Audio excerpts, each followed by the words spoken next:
Hello, viewers of African Media. It's a pleasure knowing that you're watching us out there this time. Thank you for always tuning into your Pan-African television. This is African Media. It's time for the Pan-African debate, which comes your way at this time weekly. And of course, we'll be here to discuss some of the key issues and events happening in the African continent. Today, we're going to focus on Burkina Faso. No more visa fees for those in Africa wishing to travel to Burkina Faso. This comes after President Traoré's government waivers visa fees. Burkina Faso has recently announced the elimination of visa fees for travelers from all African nations, a bold step aimed at facilitating the movement of people and goods, boosting regional integration and promoting Pan-Africanism under the leadership of Captain Ibrahim Traoré. The move places Burkina Faso among countries like Ghana, Rwanda, and Kenya, which have also adopted relaxed visa policies to enhance intra-Africa travel. The policy requires African visitors to complete an online visa application for approval, but no visa fee will be charged, while reinforcing Pan-African solidarity. And the decision also equally responds to broader continental advocacy by the African Union to easier cross-border movement under Captain Ibrahim Traoré, who came to power in 2022 and positioned himself as a Pan-Africanist. This visa fee abolition aligns with his vision of reducing Western influence and colonial legacies while fostering African unity. We'll be looking at that this afternoon and the impact of this visa elimination fee for African travelers to Burkina Faso, as well as we're going to talk about Cameroun. This year, of course, Cameroun moving towards presidential election. We are, of course, about a month away to the highly awaited and highly anticipated elections in Cameroon. Cameroon is gearing up for its presidential election scheduled for October 12, 2025, an event that carries significant stakes for the nation's stability. Under President Paul Biya's long-standing rule, the political environment remains highly charged amid calls for change and challenges from opposition figures. The government and electoral body ELECAM are engaged in efforts to ensure a transparent and peaceful electoral process despite existing tension and the risks of unrest. Preventing unrest before the vote involves addressing underlying causes such as political dissatisfaction, the crisis in the northwest and southwest region, economic challenges, and youth unemployment. Security measures are being balanced with calls for inclusive democratic participation as opposition leaders continue to mobilize support. The presidential post a pivotal moment to shape Cameroon's future governance and social cohesion. Preventive efforts equally are being made to foster dialogue among political stakeholders, protecting fundamental freedoms, ensuring electoral integrity, and promoting peace to avoid any violent clashes. The nation's progress towards democratic renewal and stability hinges on the careful management of these complexities in the run-up to the October 2025. Stay with us as we discuss these topics on today's edition of the Pan-African Debate.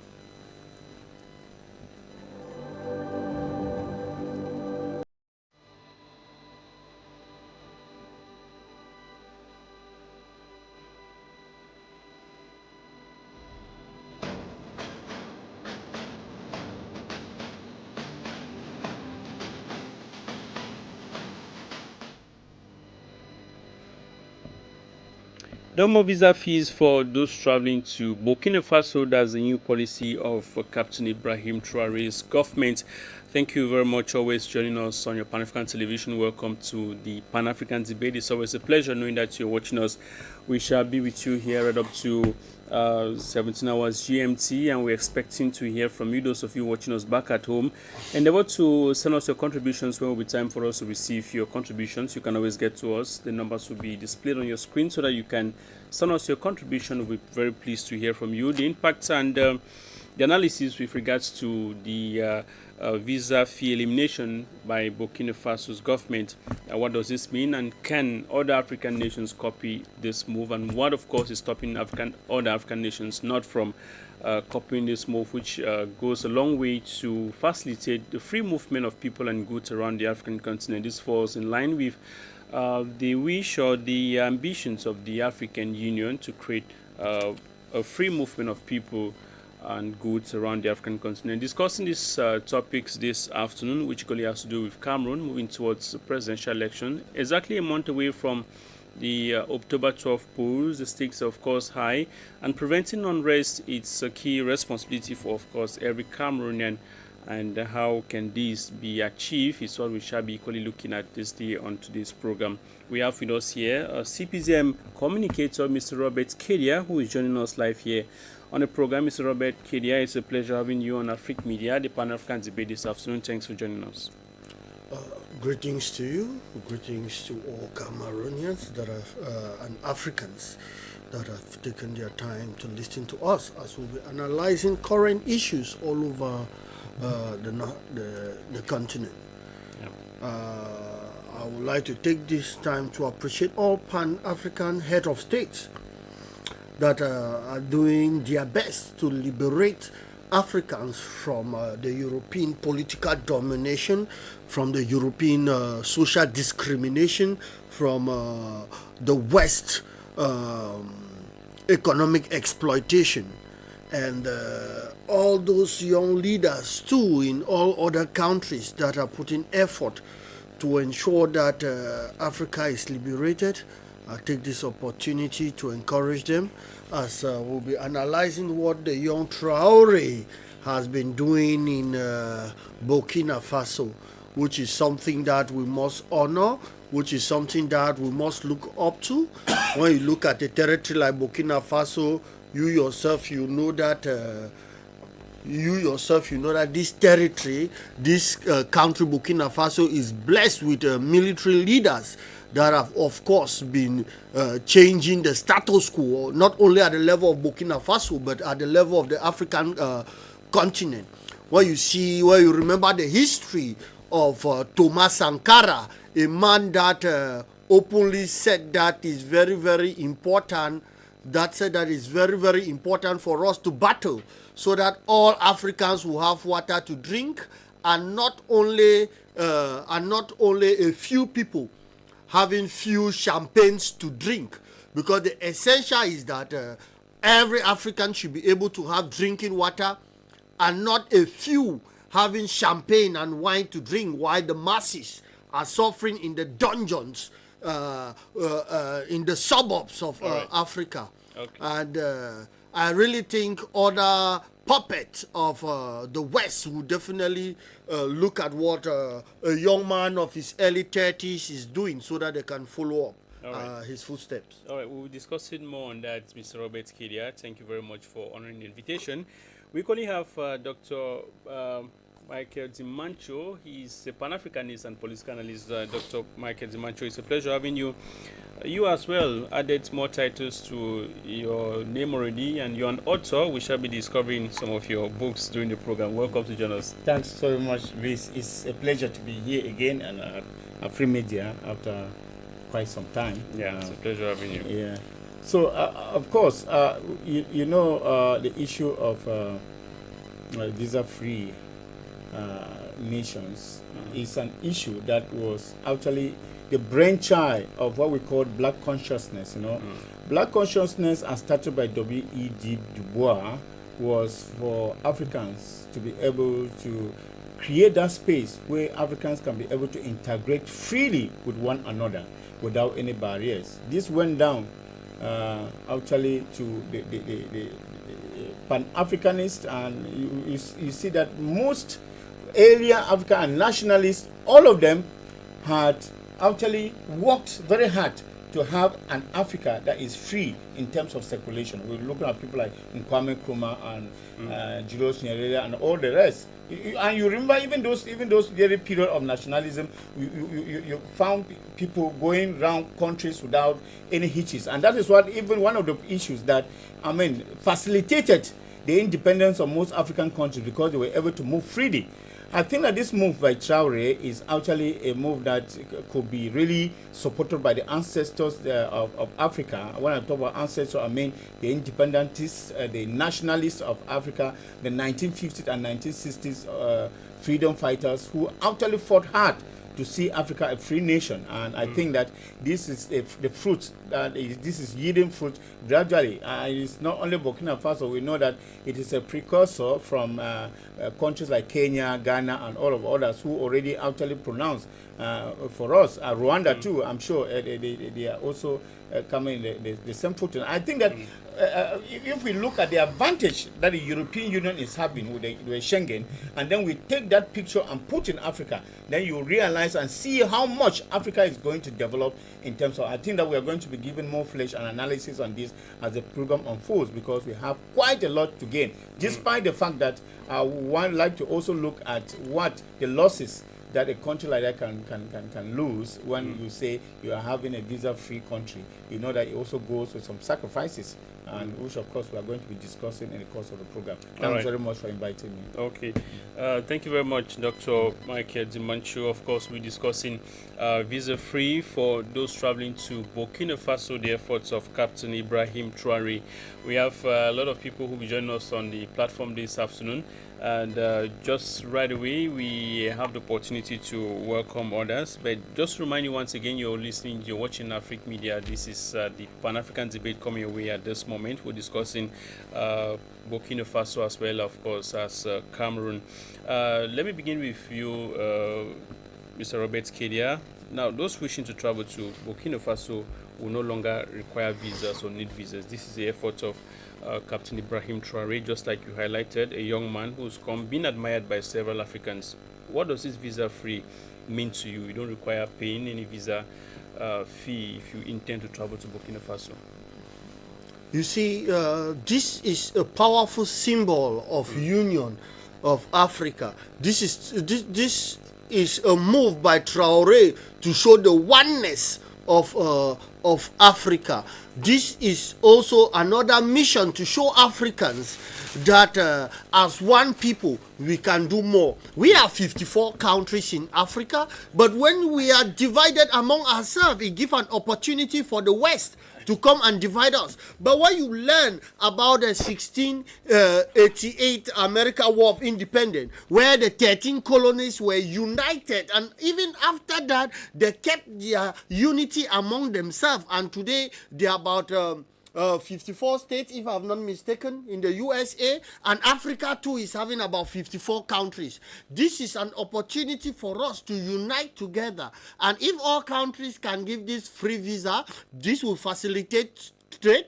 This will facilitate social cohesion. This will facilitate union, unity among the people. Because when we talk about United Africa, it's not only a title to say that, okay, Africa is one. When we talk about United Africa, we are talking about that sense of belonging as one, that friendliness, that brotherlyhood that should exist in Africa as we can see it in the United States of America.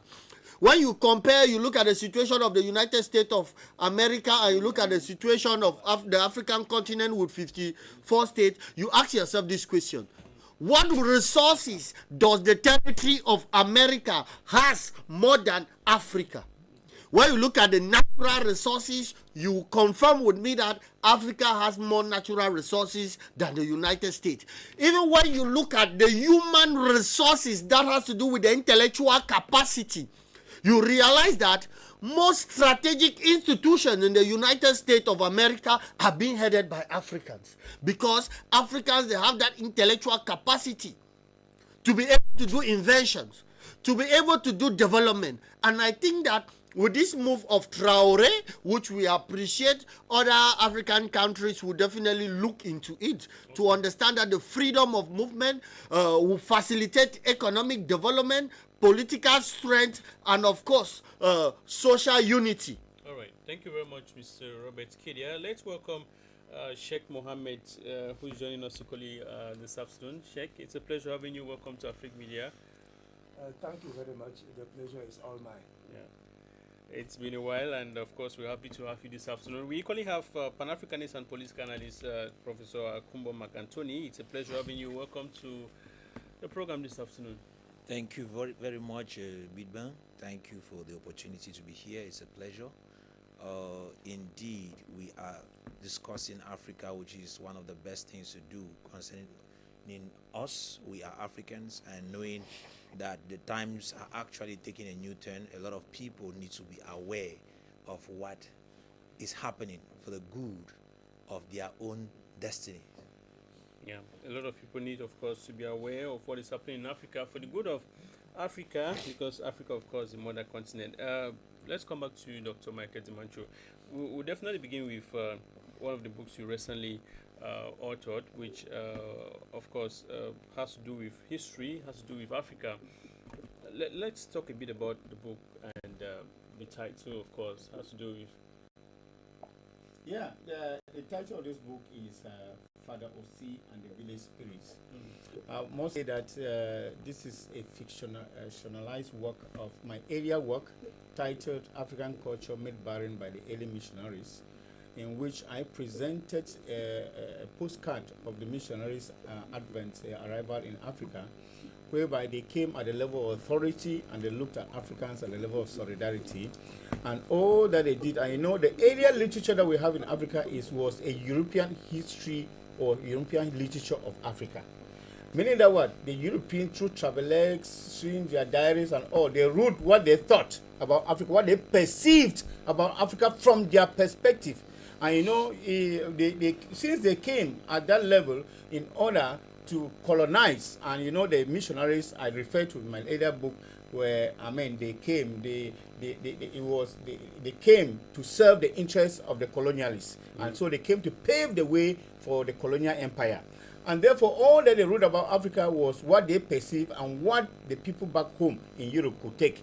So as time went on, you know, education too has advanced, and Africans have started knowing exactly who they are. How could you come and say that Africans were people without a culture, that they were people without an identity? That is unheard of. And therefore, it is some of us who are able to get deep and to do research on all of these and go deep in education have started also our own narrative to correct the mistakes of the past.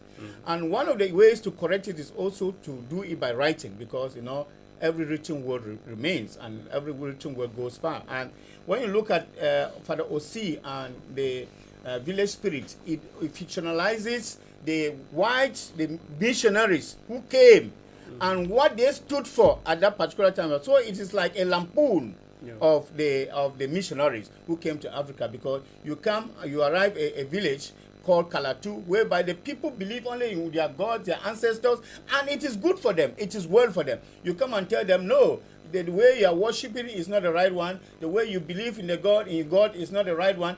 And one of the things was all out of mistakes, because they say that Africans, they believe in so many gods. And in fact, Africans do not believe in so many gods. The point is that Christian religion, they believe in a noun God, but Africans, they believe in the verb God. What does it mean? It means that a noun God means that what? They believe in God who doesn't change in any way, who is static, who doesn't move. He stands in one place and they say this is the God that we believe in without any other consideration. But the verb God for Africa is what? That the African believe that God's ways, action changes as the situation changes. That is why they say God of the sun. They don't mean that there's a different God of the sun. They say when the sun shines, they say, oh, thank you, God of the sun. When the rain falls, they say, oh, thank you, God of the rain. It doesn't mean that they are two gods. It is the same God who is a God that changes according to the action of the things that happen, the circumstances. Now, what should someone who purchases this book be expecting to get? What they should be expecting here is that, you know, former narrative is about a Christian religion that always submerges or goes above, or they always put the Christian religion above the African traditional religion. For if you read most narrative, novels, plays, they always want the Christian religion to win. But this narrative here, this novel, shows that it is not about a culture winning, but it's about cultures collaborating. This is what I've come to be. And this is a very, very new narrative that you find in most, you rarely find in any writing, any novel, any play. Because when you look at all the plays around, it is always that aspect of a Christian figure, either a pastor, a missionary, a priest, who is winning over the villager, over the people. But when you look at this narrative, Father Osi has tried all his best to conquer the people. But he realized that the people are very staunch and they know what they are doing. So the only thing that they can do, and which is enhanced by the village chief who calls them together? Father Osi and the village traditional holders, who are Tamfo and Jukashu, is to bring them together. Because at the moment where the cultures are fighting, there is drought, there is famine, there is underdevelopment, and there's all of those things that happen in the village. But the moment that they come together to collaborate as cultures, you find that now development starts booming in the village, drought finishes, there's no more famine, meaning that what? The narrative is that of two cultures that have to collaborate and not one standing at the level of solidarity and the other level of authority. That is it, about collaboration of cultures and not actually cultures surmounting others. Yes, Right. that's right. So the book is available in the market, and anyone can read. Is there any age group to read the book? And Yes, the book is in the market, and people could even get it online. I've tried to put it online. And two, I'll be launching this book on the 26th. That's next week, Friday after next. On the 26th here in Bonmusadi.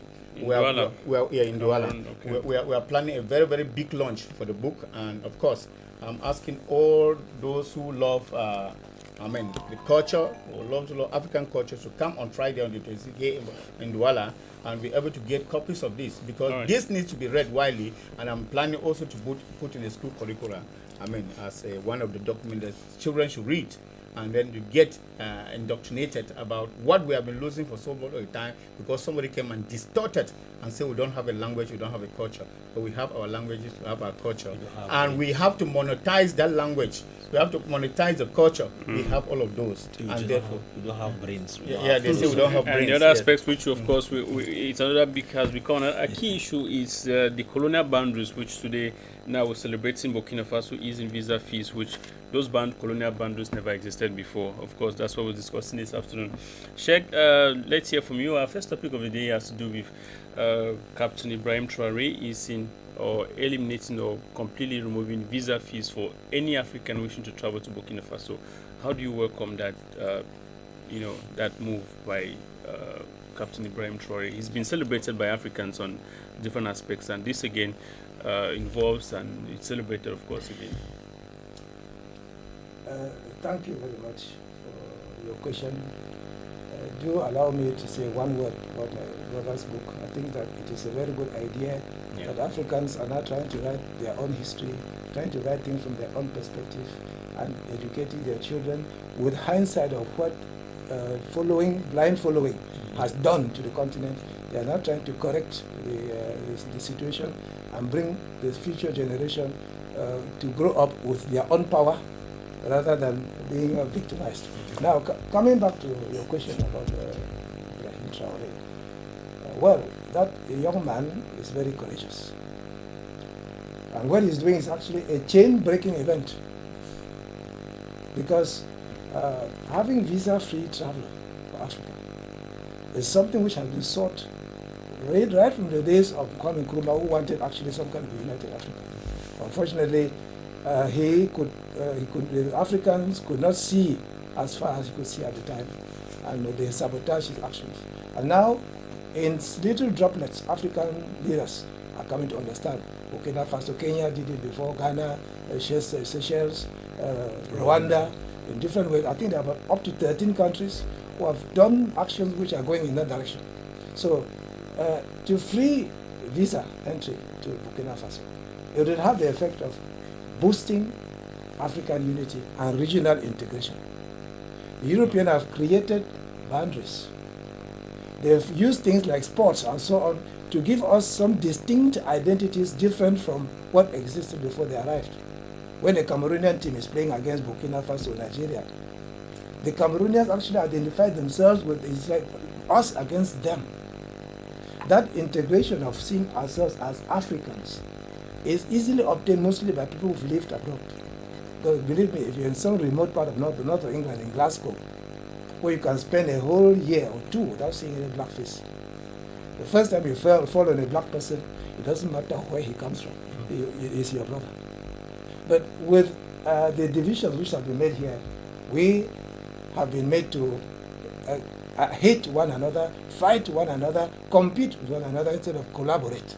So one of the things which is going to happen with the visa-free is that it's going to boost regional integration and regional unity, African unity and diplomacy. It will bring cultural and traditional synergy between the various cultures of Africa. So some things which are well done somewhere would more easily be copied by somewhere when there is free exchange. And it will also penalize those governments who are not doing, who are not ethical and who are stifling the economy either with excessive corruption or whatever. Now, if people now have a choice, I want to launch this thing and there's a whole blockade of corruption and all kinds of things, if I had run away to Burkina Faso, I was able to do it without hassle, that option will be taken. And so the countries who are now marking time on progress will be forced to act because they can see if you don't do it, you're going to lose your population, at least you lose the brains who will go somewhere else to go and act. Now, you have the sharing of history, because although they've given us a false history in Africa, what we're reading, training, teaching our children in schools are all lies. And in order to, and every country has a different part of that puzzle, which can enable the person to have the overall picture of the brutality, for example, of the French in Cameroon. Only Cameroonians can know that very well.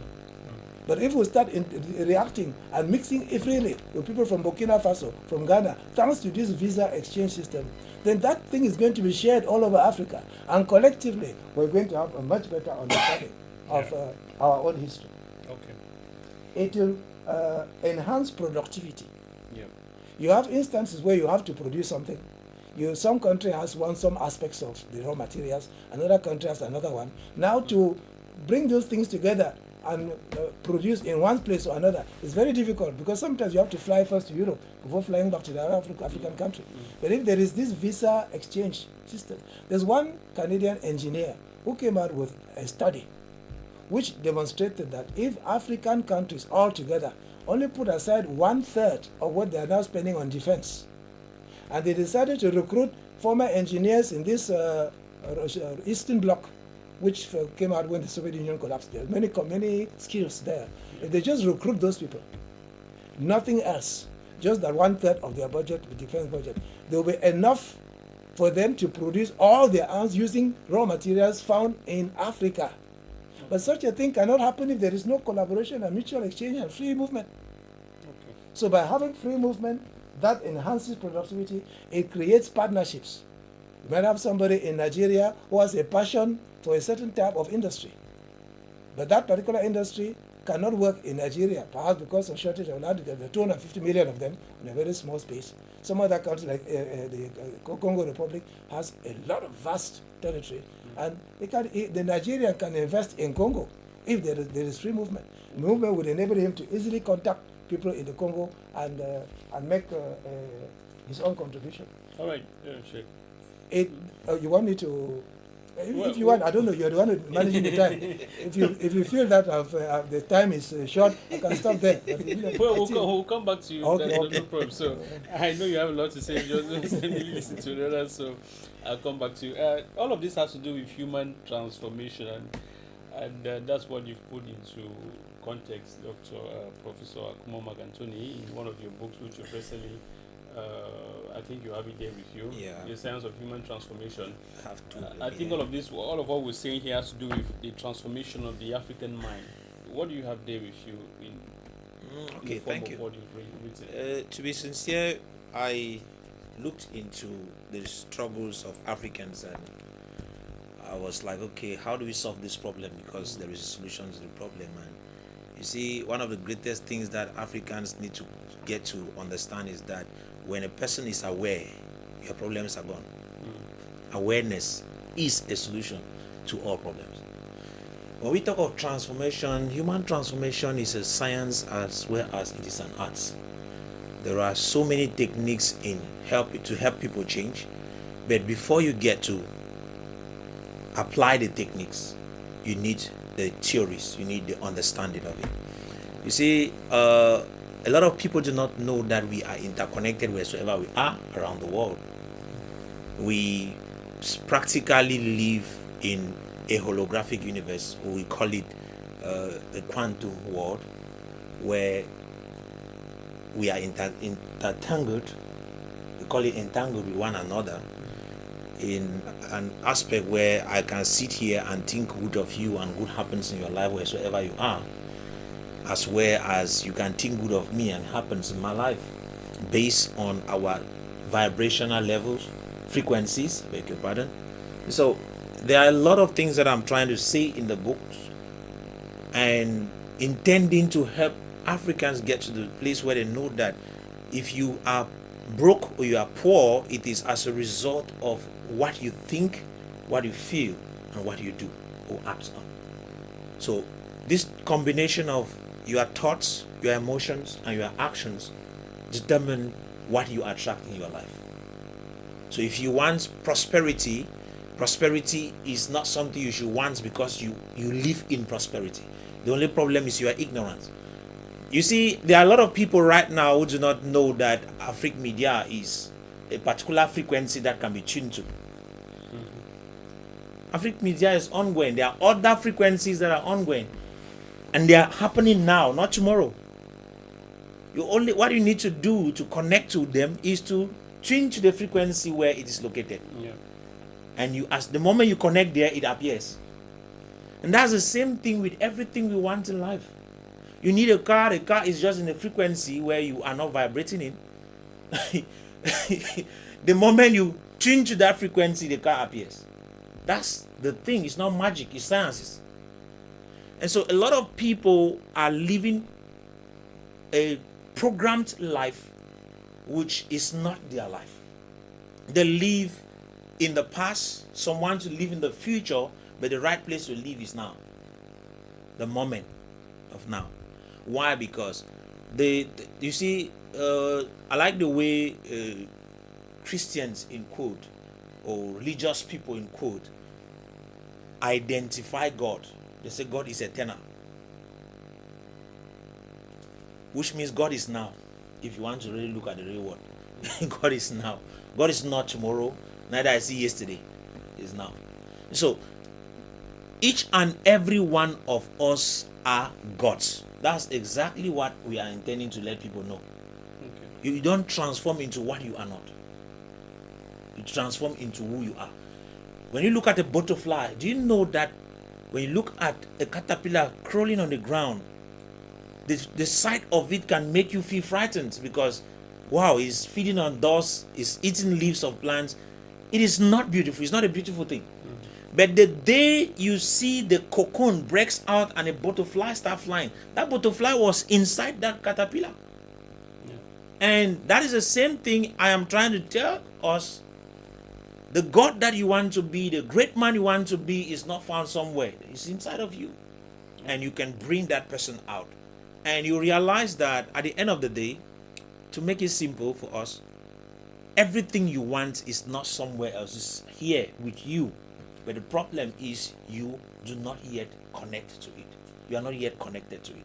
And the moment you connect to it, it manifests itself. Okay. So there's a kind of, there are a lot of ways that people teach us. The law of attraction, the law of this and so many laws. But at the end of the day, I am not here to take us into laws. I'm simply saying that you need to reconnect to yourself. And the moment you reconnect to your higher self or to yourself, let me put it that way, the ego dies. The real person manifests. Everything you need is there. So that's the purpose of the book. And there are two of them. You have the science of human transformation, and you have the quantum field theory and holistic human change. There are two books. And they have a lot to give out. All right. Available for anyone who wants to get it. Yeah. Probably can get it online as well. Online, yeah. As well as you can get it directly. All right. Bookshops. Okay. Thank you very much for that. We'll come back to you. Of course, we have to discuss more on Africa as well as free movement. Ms. Robert Kedia, let's talk a bit about the fact that Burkina Faso and the countries that has eased visa or free movement are just very few. What do you think is the limitation, or what is making other countries not to open their borders to leave Africans travel freely? Because many say that many governments they depend on visa fee to manage their government. But do you think it's difficult for, or what do you think is stopping other African countries from opening their borders to their fellow Africans? These decisions are mostly guided by political, social, and economic reasons. When we talk about political reasons, for instance, when you open your border, of course, you receive people with different political ideas, and especially this time where the world is fighting terrorism and the presence of many gun organizations like the Boko Haram and the rest. So having a visa-free entrance will also open people coming in with different ideologies, which at times is difficult for some countries, of course, to manage. Because when people come, they bring in their ideology, and of course they will spread it in your nation. And if it does not go with your nation, then you realize that it may have some instabilities. That's why people like Kim Jong-un and other leaders, of course, block their border for the incoming of other nationals and all over the world. We make reasons. At times, some nations feel that their natural resources is them to take care of them very well, and they believe that when people come in, they will get their jobs and they will get other advantages which their citizens may be deprived from. If, for instance, a country can produce about 5 watt of electricity, for instance, and you open your border for people, there will definitely be shortage for that electricity. There will definitely be shortage of other social amenities and many other things. So some countries, before they open their borders, they take into consideration all of these. That's why even in America, you get their citizens complaining about their jobs. But still yet, some presidents don't have problem with that. I'll take you an example. A territory like Cameroon, with over 4 million Nigerians that are in Cameroon, not to talk about other African citizens. You realize that in a country of about 10 million, which the government is struggling to create jobs for about 15 million people, and they have more than 10 million foreigners there that will looking at this job. So you realize that it becomes a problem for other countries to manage that. Some feel that they have enough for their citizens, and opening the gate for others will definitely affect the well-being of their own citizens. That's why they put in place the issue of visas, so that they can be able to do a shifting to get the better citizens they will accept into the Africans they will accept into their nation. That's why you see when they talk about visa, a medical doctor, is difficult for him to be denied visa, because they believe that as a medical doctor, he's coming, he has a lot of input to provide. Some also believe that doctors, professors that have excelled in academics, when they come into their country, they'll have a lot to give. But people that have no skills to support your nation, but they are coming instead to look for money or hustle, in quote, as it is mostly called. So at times it makes these countries to turn away from visa free. There is another social reasons too why most countries do that. We have the spread of diseases. That's why when the coronavirus started, you saw countries blocking their border and rejecting free entry. So most countries, they take into consideration this. If you open your border, you bring people that have many infections that it could be spread in your territory, because most ministries of public health are in charge of that, to ensure that those that are coming will not have any disease that can definitely spread all over their territory and create a hampered management at the level of their Ministry of Public Health. Right. So some of the things that really deprive many nations to engage in that. But when you weigh aspect and you weigh other aspects, you realize that that should not be a problem, because Europe is getting stronger because of their European Union and their free Schengen movement. that has boosted their economy. You look at a continent like, or a state like the United States of America, with more than 300 and something million people. It boosts their productivity, and of course increase their economic wealth. So I think that if this is done, it will definitely bring development. Why a strategy is put in place to fight out those negative aspects it may cause. All right, thank you, Mr. Robert Kidia. Dr. Michael Dimancho, before the coming of Europeans, Africa was one big continent.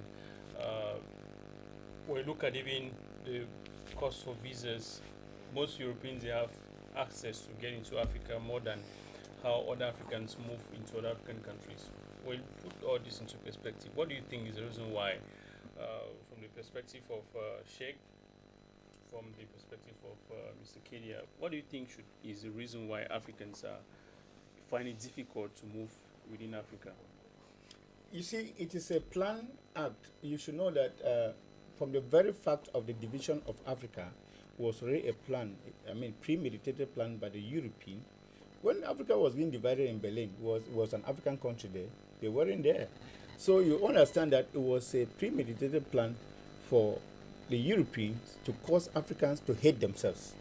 And this division has caused Africans to totally and selfishly hate themselves. It is easier to penetrate a country and get what you want when the country is at disarray, when they are in disunity, when the continent is in disunity. The Europeans knew, at that time, there was this issue of Africa being the market to feed the industries in Europe. And one of the things, there was this reticence from Africans to allow Europeans, even the penetration of Europeans into the hinterlands in Africa was not also easy. And this was because there was this concerted force that Africa was building. But when Africa was further divided into chunks of little villages called countries, you realize that now they became fragilized and it was easy for Europeans to penetrate. That it is just simple mathematics that when you divide something, it becomes weaker. This is what is happening. And it has been a continuous plan. Look at even what we call the African Union, where you find that most African presidents do not even attend. It is a premeditated act that Europeans, when there is a summit in Europe, in Japan, in China, you find African presidents attending that summit. But when it is in Africa, you don't see them. And then you begin to ask yourself, but which one? What do they want to go to do there? Which one is closer to attend something in Africa or to attend in Europe? And you find that it is their pride. All of these is a premeditated plan by the Europeans, by the Chinese and all of those to break Africa into pieces. Because, it has always been an issue, like Nkrumah said in 1957. Nkrumah said the independence of Ghana would be meaningless if it is not fulfilled by the independence of all the African nations. It was a powerful speech from Kwame Nkrumah. Then you see that spirit of, spirit of nationalism, that spirit of love for the continent of Africa, which the forefathers had for Africa. And it was this spirit that the Europeans didn't want. Because one of the things that they have always done was that African countries should deal independently. And once they deal independently, they can now be able to penetrate through them. And that is why when you find an African country or president standing tall alone and fighting alone, he's easily taken down. But when they see that it is a bloc, now it becomes very difficult for them to penetrate. Look at what is up with the Sahel. The Sahel is succeeding because they are standing as a bloc. Countries that want to stand alone. And when countries want to stand alone, what happens? They come behind and then they kind of garner the other countries and make them feel that one that is standing alone is a dictator or is this. They give him names. And once they start giving you names, you just know that they have a diabolic plan against you. And talking about visa-free, it is not, this news is not good for them. This news is not good for them at all, because talking about visa-free in Africa, imagine that all the countries in Africa are visa-free. You imagine what that force can be. It means that what? Information will be shared. Businesses will flow. Economic free trade will go. Tourism will flow. Regional integration will go. And this will not be something good for them. To see a country like Rwanda or like Burkina Faso scraping off visas, visa fee and all of that, and put a visa free, it means that it is premeditated. It means that the country free. It means that it is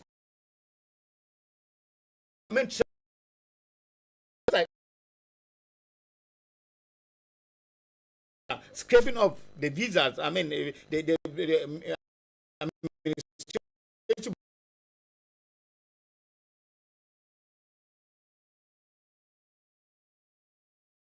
botting go visas. You look at Ghana. We can at least quote the example of Ghana. Burkina Faso is coming because we are already principal, and let Africans understand that it is not by after infringing or after imposing visa fees on visitors that they think that they will grow. We understand, yes, that visa free have some important role to play, like in administration, immigration processing, economic growth. I mean, we know that happens, but we should also understand that at the stage of growth, we need to prioritize.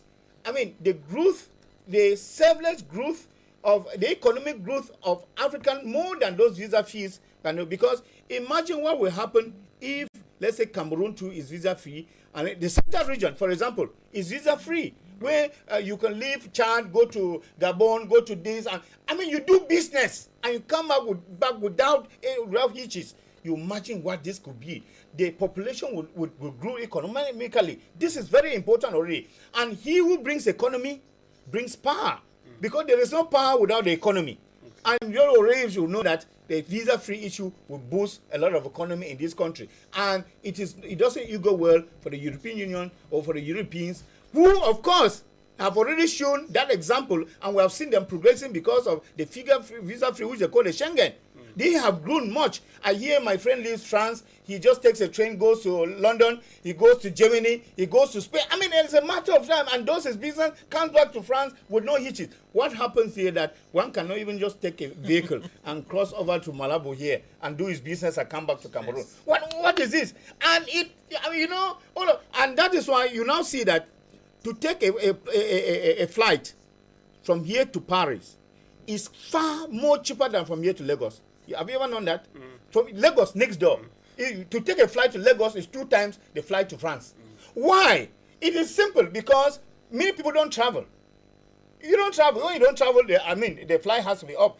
To Paris, people travel. How many Air France leave Douala International Airport daily? It's because of that business that is booming, that now the prices have reduced. And this is what Africans stand to benefit from when we leave this free trade. We benefit from a lot of issues like that we can do businesses. Things will become cheaper for us. Imagine that maybe in Ghana they produce their cocoa or whatsoever. Maybe in Burkina Faso they have a lot of tomatoes, and in other countries they have this. You can interchange, and the issue of hunger will not be an issue for us, because the goods and services will be served to where they lack. And now you find that Africa will grow, because one of the things that is putting Africa down is poverty. And what is bringing you about this poverty is because we are too selfish to ourselves. We prefer, and we think that we give a free trade within Africa and Europe than Africa and within Africa. And that is what is happening. And because we are poor, we remain beggars, and we are easily penetratable. We are easily manipulatable. And the people come now because we are poor and give us some few dollars, few euros, and then they cause us to cause uprising. If you look at all these issues of Boko Haram, all these issues and phone crisis is caused by poverty. Because you will not go and fool somebody in America and give him few dollars and say, go and cause trouble over there. He will not take it, because they are not at the level of food any longer. We are still at the level of food. We are still looking for what to eat. When you go to Europe, they are not at the level of food any longer. Europe is above that. They are looking at the level fabricating, manufacturing things. They are not a level of somebody get you and say, what am I going to eat? No, because they have enough. Because of that free trade that they are able to have goods and services at the slightest time. You sit in your house and you're able to command food to reach you in the house. All of this is because of the free trade that they have. Most of the things that they eat in America are not things that are produced by Americans. Some of the things that they used to eat in France, which are very common, first of all, are not things that are produced in France. When you look at even the bananas that we have here, which is cherries in France, they eat better bananas than us. We eat what we call the déchet here. Okay. And it's because they are able to produce them and supply them that banana easier from Cameroon to France than either from Cameroon to Gabon. Okay. Thank you very much, Dr. Dimancho. Now, Sheikh Mohammed, we'll look at Burkina Faso is rated at the international level as a very poor country, but Burkina Faso has been able to keep aside visa fee, which many other countries say they depend on it for foreign exchange and for funding their administrative activities. Do you think that poverty is the reason why we impose visas, or why Africans continue to impose visas on their fellow Africans, which we know, just like Dr. Dimancho has said, the benefits, and which you highlighted equally, there are more benefits to free travels, and maybe depending on that visa fee, which it's not enough. Like Dr. Dimancho said, we can exchange a visa fee for, more businesses coming. Is going to substitute the visa fee, which many depend on. Thank you very much. Your question has got so many ramifications. The first thing is to understand that in many African countries, especially where there is corruption, what the government actually perceives is less than 10% of the real taxes paid by the people. So, putting aside that part of the government wouldn't cost them very much. I'll give an example here in Cameroon.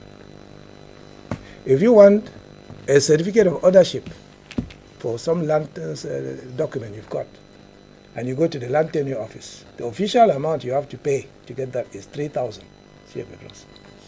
But go there now, if you don't give them 30,000, they will either tell you the forms are finished or something. And one parliamentarian in his speech in parliament demonstrated that the land tenure for Douala alone delivers 2,000 of those certificates every day. That's a revenue illegally obtained of 54 million francs a day, for which the government was supposed to have just 3,000.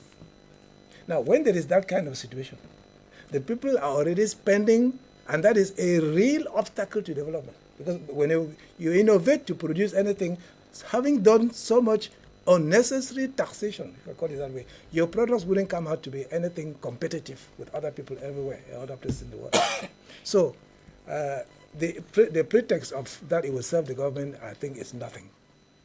President Reagan, Ronald Reagan of America, he made a final speech before he left.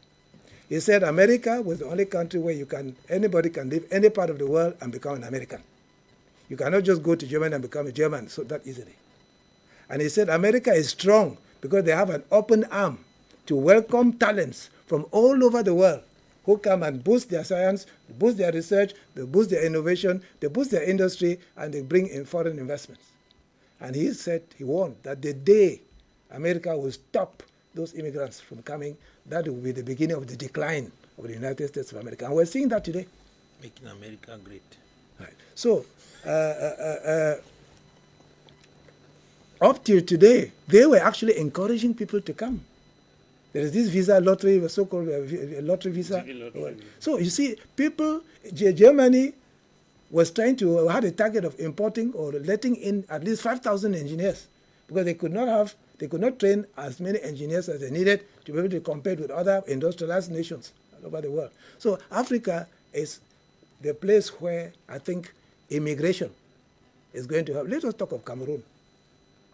I know of a situation where some of our brothers from West Africa who are more advanced when it comes to germ recognition, they used to go to some remote parts of the Northwest and deceive the local people that, oh, these stones, please help. Want to go and make some medicine with them.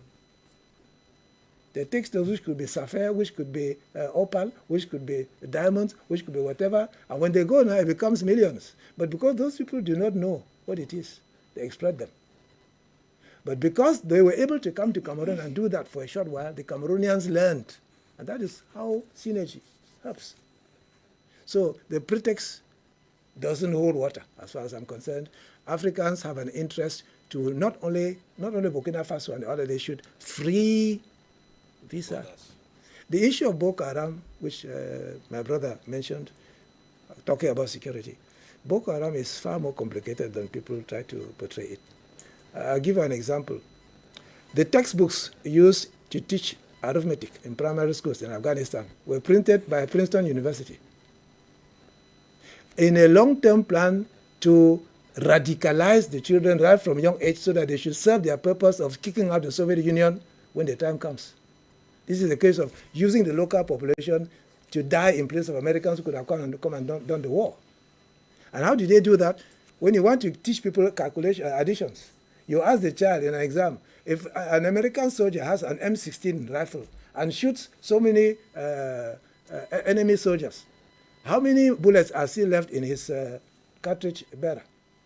Now, when people are learning how to add and subtract with Kalashnikovs and M16s, what kind of children are they going to grow up to be? So these are things which are prepared long in advance. It has nothing to do with local population.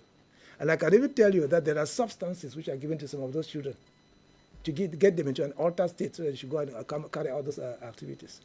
Now, and something which, if it's known, it can be fought against. We have succeeded in doing that in Cameroon. The Anglophone crisis, which came up, was a second plan B for destabilization of Cameroon after the first one through Boko Haram failed. And it failed because Cameroonians saw through. And I would like to inform you that African media played a capital role in creating the consciousness and awareness in the population to prevent them from creating a confrontation between Muslims and Christians. Muslim women were undressed in the streets here in Douala as a tactic of provocation to create confrontation. But somehow, with the help of African media and many other places, they dissuaded and thwarted this attempt, so they had to go to plan B to create destabilization. So, in the world in which we live today, my brother just mentioned about the quantum field. This is something which Africans knew a long time ago. In many African traditions, he knows that you can pick the spittle of somebody, or you can get somebody's hair, or you can get somebody's dress, do something to the dress, and then that person reaches. That is quantum connection, entanglement.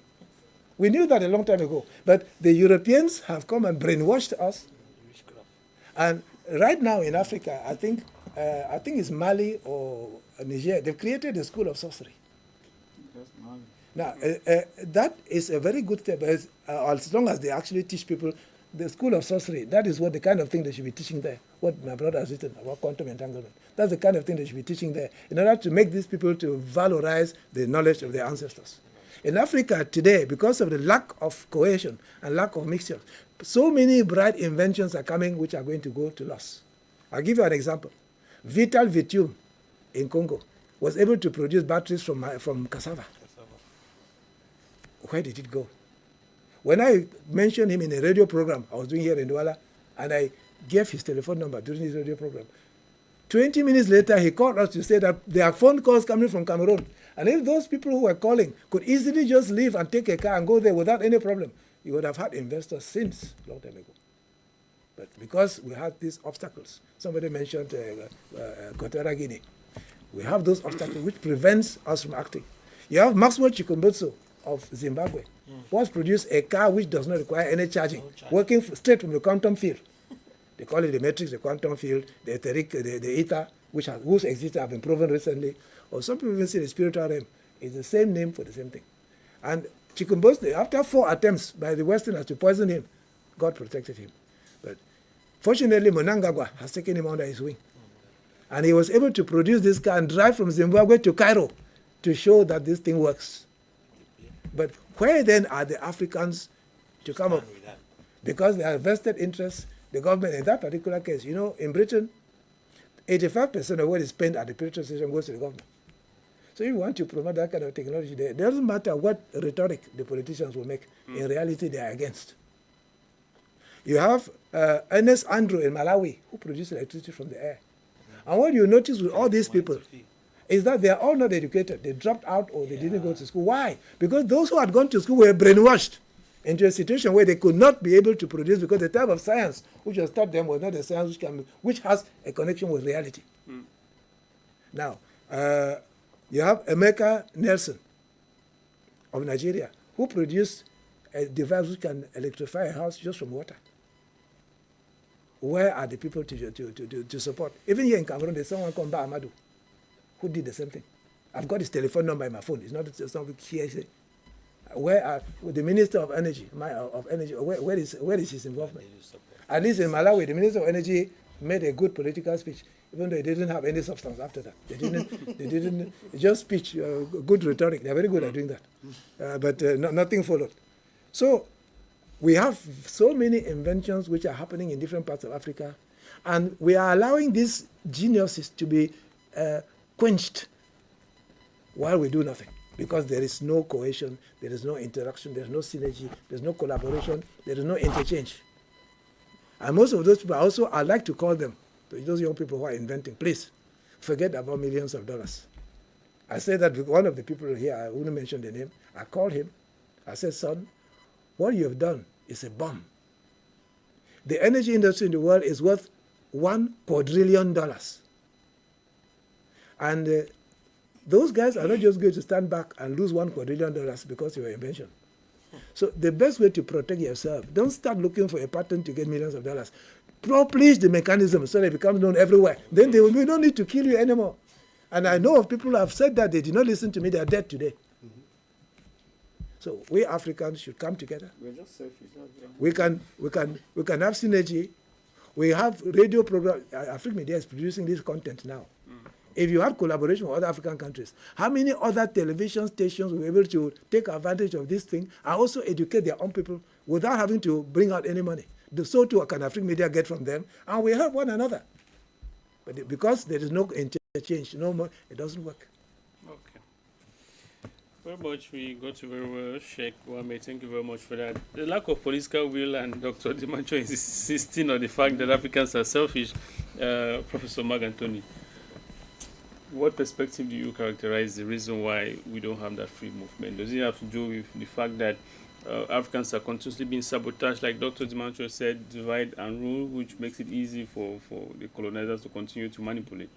Okay, before I answer that question, I would like to, I don't know if I should call it a little correction with what is happening in Burkina Faso. In Burkina Faso, we are not having free visa. We are having, when they talk of free visa entry, what they're having there is they have scrapped the visa fee, yeah. but you still need a visa.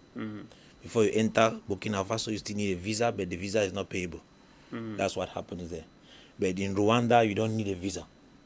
It's a different thing. In Kenya, you don't need a visa. To go to Ghana, you don't need a visa. If you need to go to Burkina Faso, you need a visa, but the visa is not payable. That's the difference.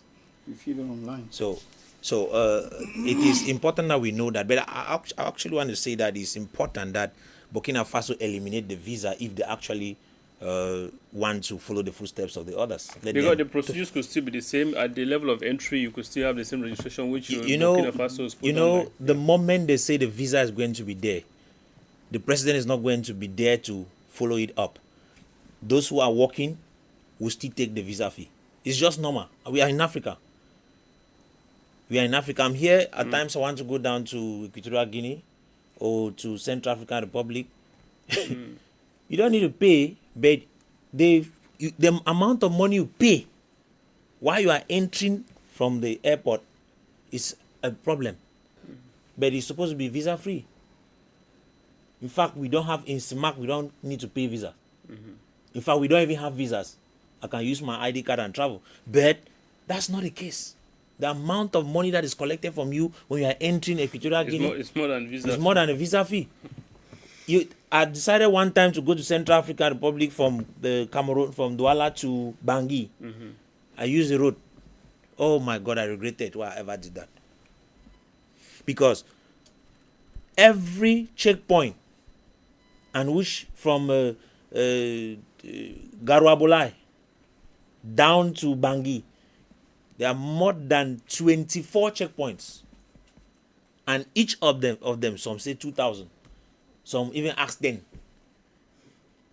And so, at the end of the day, you realize that just see 2,000 francs multiplied by 24. That's a lot of money, which was not supposed to be paid. When you want to talk, they'll ask you, ce n'est pas ce que vous avez fait au Cameroun, à nos frères. It is bad, because that's the same thing they do here when they are coming to here. The moment those police people realize that you are not a citizen of Cameroon, they start, in fact, they want to eat behind you. The Cameroonians, policemen are even worse. Let's be sincere. Why I say that is, in the road to, I was going down to Kiosi there. I traveled with some guys who were going to Gabon. Oh, my father. They were Nigerians. The way they dealt with them. I finally had to intervene. I had to ask one policeman there. I'm working with a child. You're asking him to pay because I think that child was about 16 years, one of them. He said he has to pay 10,000. I said, 10,000 for what? 10,000 for what? You have seen he has a visa that shows that he paid for a visa to come to Cameroon and he has 2 weeks in Cameroon. Which means you should not disturb him on the way. And you are asking him to pay?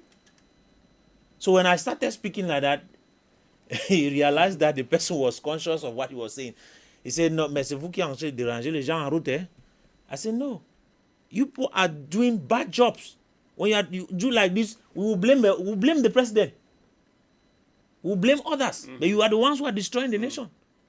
The image of the country this young man will carry is the one you have imprinted in his head based on this kind of act. Yeah. So, you see, you are asking why it is difficult.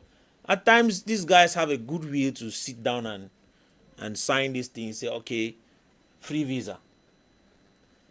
But those who are supposed to execute it are the greatest problem. And this goes back to where Dr. Dimanjo talked about greed. We are looking for ways to feed our pockets. So, you see, but that's what the European implanted in our minds so that we should live like that. Okay. You see, there's an article I wrote about weaponizing hunger, weaponizing poverty to use as a political strategy. That's what the Europeans, when they sat back in their Berlin conference, had in mind. First of all, to divide Africa, create that division, then restrict you, then give you a taste of something, withdraw it from you, then allow you to see. Most governments now are using that same strategy. Voila. So that is the exact strategy that is still being used right now. They give you a taste. When you like it, they withdraw it. Then now you need to start looking for every way to have it. You apply every strategy possible, and you see hunger increases. Become desperate. That's the main idea. Look at it today in Cameroon. You look at a young man who is rushing. Ask a young man, why should I go and support a regime that is not productive? Many wonder why the roads in Why Ghana should are I not do being it? constructed. You see, even though the means are there. he would choose to go and do it because he's looking at, if I don't go there, I will not be fine. I need something. I need to also feed my own family. I need my... So, with that perspective, people rush to do things they are not supposed to do. Do you blame them? It is the way they have been trained to reason. So, it's just like Sheikh spoke about school. The education, first of all, that they have crafted to give you is to help you you are lacking. Then you remain divisive. So our division has been taught right from school. That's why they teach you how to compete with one another. You see, the quality of education a child receives is not measured based on an examination the child writes. It's based on the results he produces from his life. You see, if I go to school and I come back and I lack the capacity to be productive, then there's something wrong. Because the purpose of education is to bring out from within you what you have. So when you are educated, you need to be transformed. But when education does not transform you and rather makes you a beggar, there's a problem. It is not long ago that I saw some young, talented PhD holders striking on the streets that they need a job from the government. I was like, God, is this not a disgrace to education? When you behave like this, what should we do? So, but those are the same people that you need to put to manage the nation. For example, manage this free movement. They'll say you are not a Cameroonian. Why? Because they are planted in his mind that you are not a Cameroonian. This person is from Ghana. This one is from this. That idea already permits them to see As long as he's not recognizing you as a brother, he is ready to kill you to get whatever he can get from you. Even if he's going to empty you, he will empty you. Even though there is a document saying that visa free. So at the end of the day, we are living in a divisive continent. We are living in a continent which has been sapped of its nectar. It doesn't mean that we cannot revive it. We are going to revive it. It has been, in fact, that which makes us really who we are supposed to be has been hidden from us. You see, when love is not at the center of education, it creates monsters. And that is what the Europeans succeeded in doing. They created a lot of monsters around. And then place us against ourselves. So we see today, I see a Nigerian, look at his color, the color of his skin, he's me. I'm looking at you, you and I, we have the same skin color, but I'm saying you are not. You are not my brother. You are not this. What do you understand by that? That's to tell you your identity has been sapped out. You are no more who you were supposed to be. Do you know the entire Europe is just families that have grown to create different. You had clans, you had different tribes. The entire Europe, even went to America, the United States. You had a group of Saxons, Angles, those are small tribes. Franks, all of them were all associated. In fact, they came from one origin. You go back, you look at the Germans. When you follow through, going back to their history, you realize that it's just a family. And they have kept that unity. What we are not keeping. That's what they came and took from us. Today they say they are forming the European Union, and the European Union is stronger than the government even of a nation. The currency they use is managed by the European Union, not by a particular nation. And that money is used around the entire Europe. When they come to Africa, France comes to Cameroon and wants to buy from Cameroon. They use the force of the entire European Union to fall on Cameroon. Why? Because we are using a France CFA. They go to Nigeria. The entire European Union is negotiating with one nation. And we don't take that into consideration. So we are not seeing that our division is our greatest problem. It is our greatest problem. So I think that if we must come back to reason, what most of you see what Ghana did to remove visa from African nations, what Kenya did, eliminating visa, Rwanda, Seychelles, and what our president Burkina Faso is also trying to do is a step towards what we think that is going to become a victory for Africa. Okay. Truth be told, when there will be no visas, where I can live here and pocket my hands and stroll and find myself anywhere in the world in Africa, would have won the fight. Okay. Why? At that moment, we'll be able to harness the potential of each African rightly. And in an environment that is fitting. Because I might be in Cameroon trying to do something and it's not going. If I might be enter into Nigeria, it will work. So if I sit here and I'm struggling here, I'm killing that potential. But when you finally locate the right environment, the potential manifests. It works to the advantage of the entire continent. When that time will come, it will be different. And which is not long from now, because sincerely, as it has started, it is going to continue. Okay. Very soon you will hear that these other ones have eliminated visa. Gradually, the entire Africa will have that freedom of movement. When they created the African Continental Free Trade area, we were happy. I'm sure we sang it here and sang it here and sang it here. But if you discover they went slow again with it, it seems as if it's not functional. So It's functional. I know it's functional, it's functioning, but it is too slow. Yeah.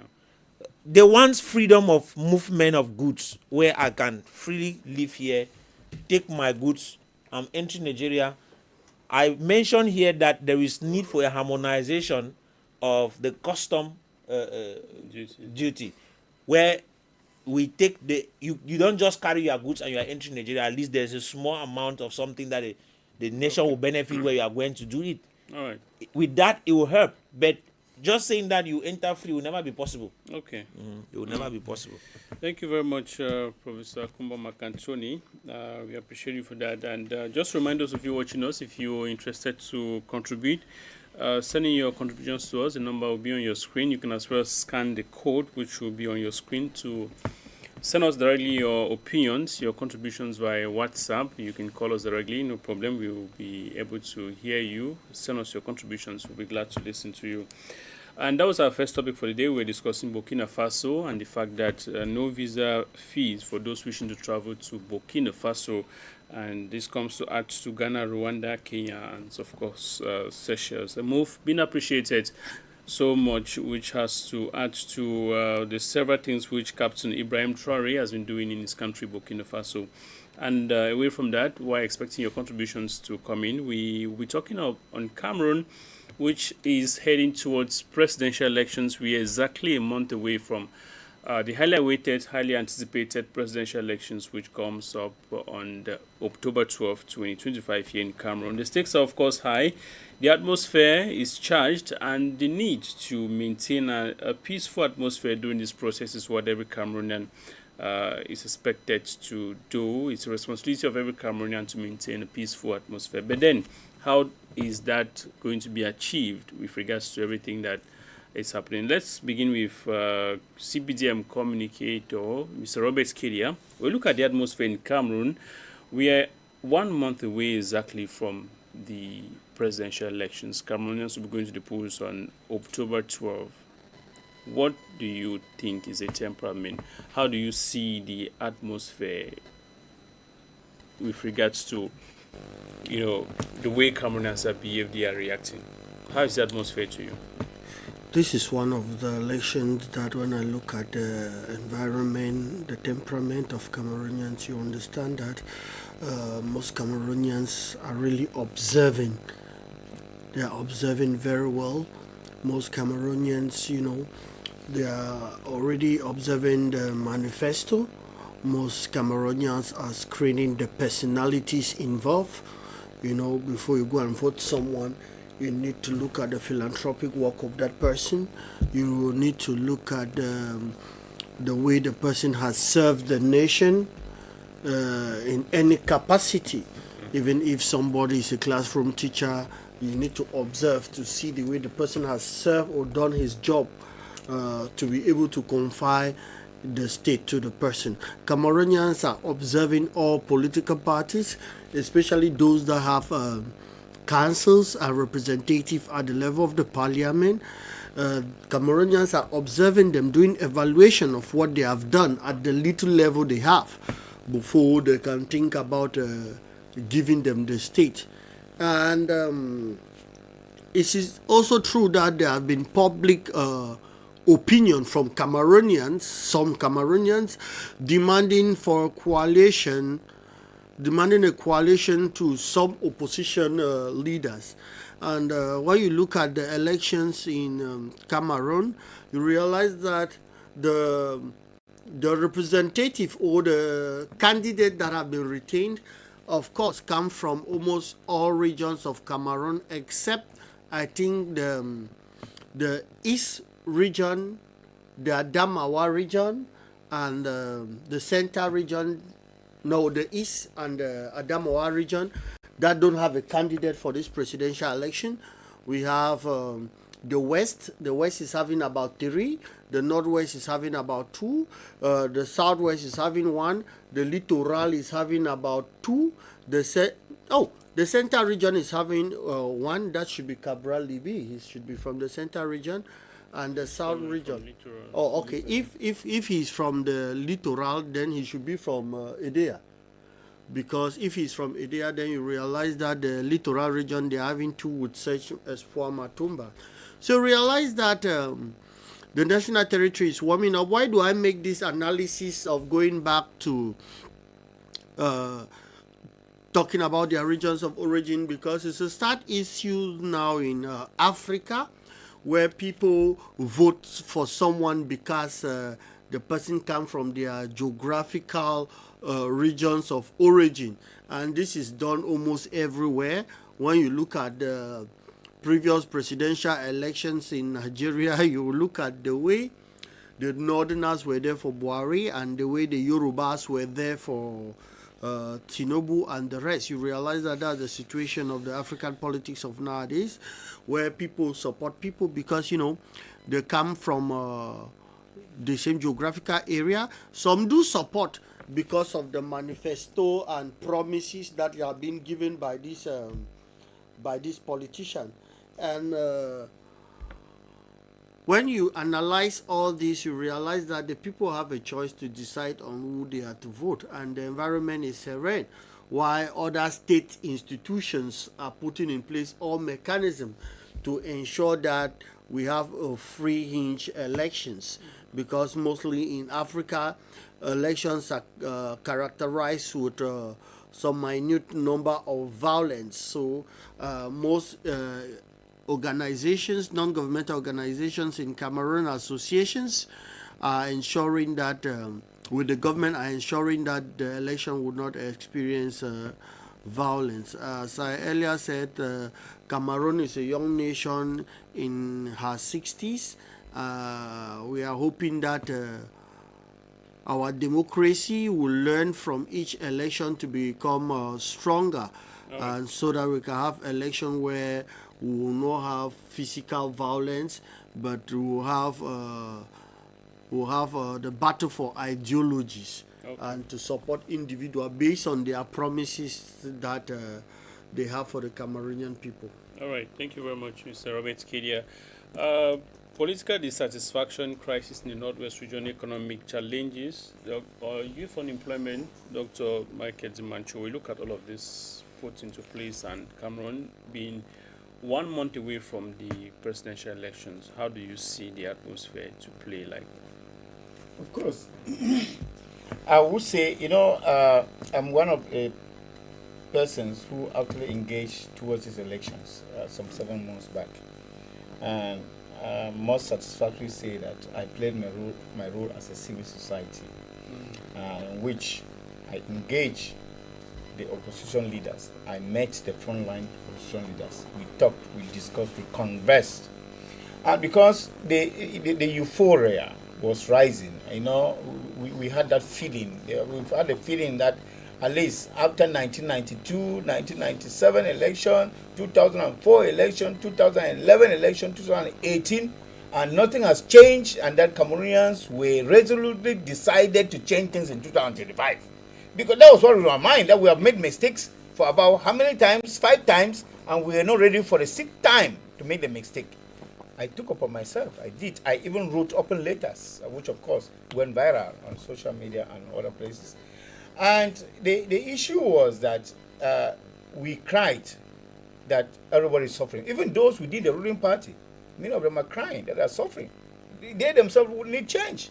Because you see, this world, when the sun shines, it doesn't shine only on good people. It also shines on bad people. That's why God remains a just person. Yes. When the rain falls, it falls on everyone. So when Cameroonians are suffering, those in the CBDM too have to suffer. Because when we have bad roads around, look at what is happening in Cameroon. No single good road that we can boast of. Already this from here, even already from the airport, a visitor in Cameroon already knows that Cameroon is in a mire. Cameroon is in a precipice where escape is chimerical. So I am saying that we had all that hope with the opposition leaders saying that this is the time that change is going to come. Like South Africans who sing, Ghanaians, they sang during the independence. Freedom is coming. And we thought that this is actually the time we're going to liberate ourselves. But what we are seeing in recent weeks is not actually what we hoped for. Things are changing, tides are changing, and coupled with unemployment, youths are unemployed in Cameroon. Let me tell you, youths are suffering. We talked about the issue of, continental free trade and all of that, visa-free work. And one of the things that I noted was the issue of unemployment, poverty. Cameroonians are barely surviving. Youths are unemployed. One of the things, children go to school, they come back and they remain at home. It means that education is no more Doing his job. Education is just for the pleasure of it. Now people send children to school because they don't want them to stay at home and disturb at home. This is why parents in Cameroon send children to school now. They don't want children to be idle at home. They just send. And now children now don't even invest on what their knowledge, actually what their instincts give them. They now just go and study anything because since it's a playtime for them, just to go and waste time. So you realize that prices of commodities are rising. Fuel prices have risen. A lot of suffering. Transportation. I know when fuel prices rise, almost everything changes. Because transportation, all of those, it depends on fuel. So with the crisis that we have in the Northwest, it's only in the Northwest, we have crisis in the Northwest, we have crisis in the East region, with the Central African rebels and all of our interest. We have crisis in the North with Boko Haram. So you find that Cameroon is engulfed with crisis. And somebody is pretending to think that we shouldn't want change. We need change in Cameroon even more than anyone. And when you look at the presidential candidates with whom I'd even talked, and we were raising some hope that these could come in a concerted action. And I sat here and I said, there is selfishness, there is greed, and there is poverty. I realized that most of our presidential candidates are even more mangdiang, more beggars than what anybody can do. Because most of them are going in for presidential election for ulterior motives, for selfish motives. Because if it was not, we would have had at least what we call the coalition that we have been vying for. Because people need change. Let me tell you, they need change in Cameroon. Whatever somebody says, we need change in Cameroon.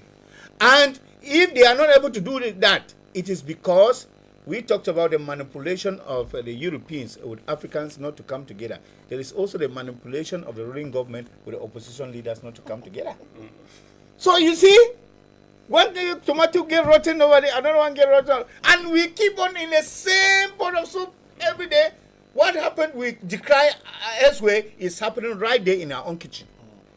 So now you realize that people are getting there to get rich or to get, because some get there with the 30 million they are paid, they know that they will be giving back something. Somebody even said today, I don't want to quote someone on this platform, who said even two presidential candidates joining the ruling CBDM. I mean, he's talking from facts that he knows. So you see that people, there are many political leaders who do not want to take the presidency. They are just there for their reason. And that's why I gave them description. There are some who are just there to oppose the opposition. They are just there, and they have been paid to oppose the opposition. They are there for their liberation theology, which they sit in their kitchen and cry, phobia must, phobia, but they don't do anything about it. There is nothing like an ideology that people have, nothing to sustain. Because what we see here now, the next year when we have legislative and municipal election, we will see different figures. In 2032, we are going to see different figures. Why Cameroonians remain suffering? And crime wave now has risen. You find out that we cannot have unity.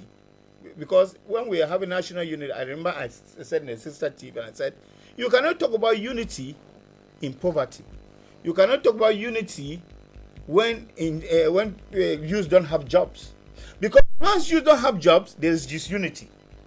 Yes, because there is this tendency of, we think, and which is right, that some people are amassing it for themselves and for their fourth, fifth, sixth generation to come and eat. Meanwhile, there are others, the majority, who are just there, and they are. Can you imagine that you learn how much some people have amassed for their families? Meanwhile, Cameroonians are suffering. Imagine what Cameroonians will go out to vote today. I was coming to say that we played our role. This election has at least registered the highest number of electors as ever in Cameroon, 8.2 million. But I'm afraid what is happening now, because people are nursing hope. Imagine the song that we sang was that we are going to, Ghana for a coalition. They have not seen it. And that's why most people registered. The fear now is that people are going to be disillusioned. because they will say, So what this time around? Nothing has happened because they thought something is going to happen, like in a coalition. Nothing will happen. So better let us remain us the way we are, because they think that they already know the result. And they already know that the machinery, let me tell you, the rigging machinery in Cameroon, we must say this loud. The rigging machinery is loud, and it sounds very loud. And when we say this, we think that there is no other way we can go. Like the Bible will say, where else can we go? Up to the mountain, Lord, you are there. Go down to the sea, it's in your footstool. But we have to remain in Cameroon. So the only way we can change the government is through the ballot box. Now, what we sensitize the youth is carry out their civic responsibility. Do it, and then you say, like Joshua will say, I've done my own part. But as for me and my family now, we will serve the Lord. Joshua chapter 24, verse 25. As for me, do your own part. And then tomorrow you beat yourself and say, okay, I have done it. But let me tell you, Louis, I do not see, there is no light at the end of the tunnel. Okay. Thank you very much, Dr. Macho. Let's talk with you, Sheikh Mohammed. We look at the attitude of Cameroonians 1 month away from the polls, and the fact that Dr. Macho believes that there should be a change. Do you think Cameroonians are ready for that change? We look at their attitude. Thank you very much for your question. My own point of view is very different from what some of my brothers have been mentioning. My whole look on the issue of politics is very different. You see, politics is just a game. It doesn't matter who you vote. The situation is not going to change. The situation will change when the people change. That's right. You cannot continue to be corrupt, and then you want the president will stop corruption. There is a verse in the Quran where the Almighty God says this: Inna Allah la yughayyiru ma biqawmin hatta yughayyiru ma bi anfusihim. God does not change the condition of any people until those people first change their interior. What is this? With their inside, their thoughts, their feelings, their attitudes, and their actions. If that does not, that is what vibrates out to the ether to bring what you want. That's right. Even the leader you want will come through that vibration, not by some act which can be manipulated with electronic distortions and rigging and all those kinds of things. So, you see, I don't call it election. It is actually a selection. It's selection. And there is this, I think I've said this here before, and I like to make it in case some people have not heard. There's an insect which sucks blood on animals. They are called ticks. But since we are not biologists, they call them blood suckers. In the English language, the prefix poly means many. So when you say polygamy, many partners. Polygon, a geometric structure with many sides.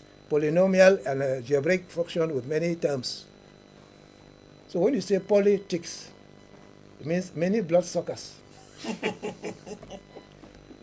I don't see how people can expect them to come and solve people's problems. And it's no wonder that where they meet and talk is called the parliament. You see, half of English comes from French. And that word parliament comes from the French word parlement. There are two words, parle and man. You speak in order to lie. And you think by lying they're going to come and solve people's problems? Now, so voting will not change anything, change your vibration.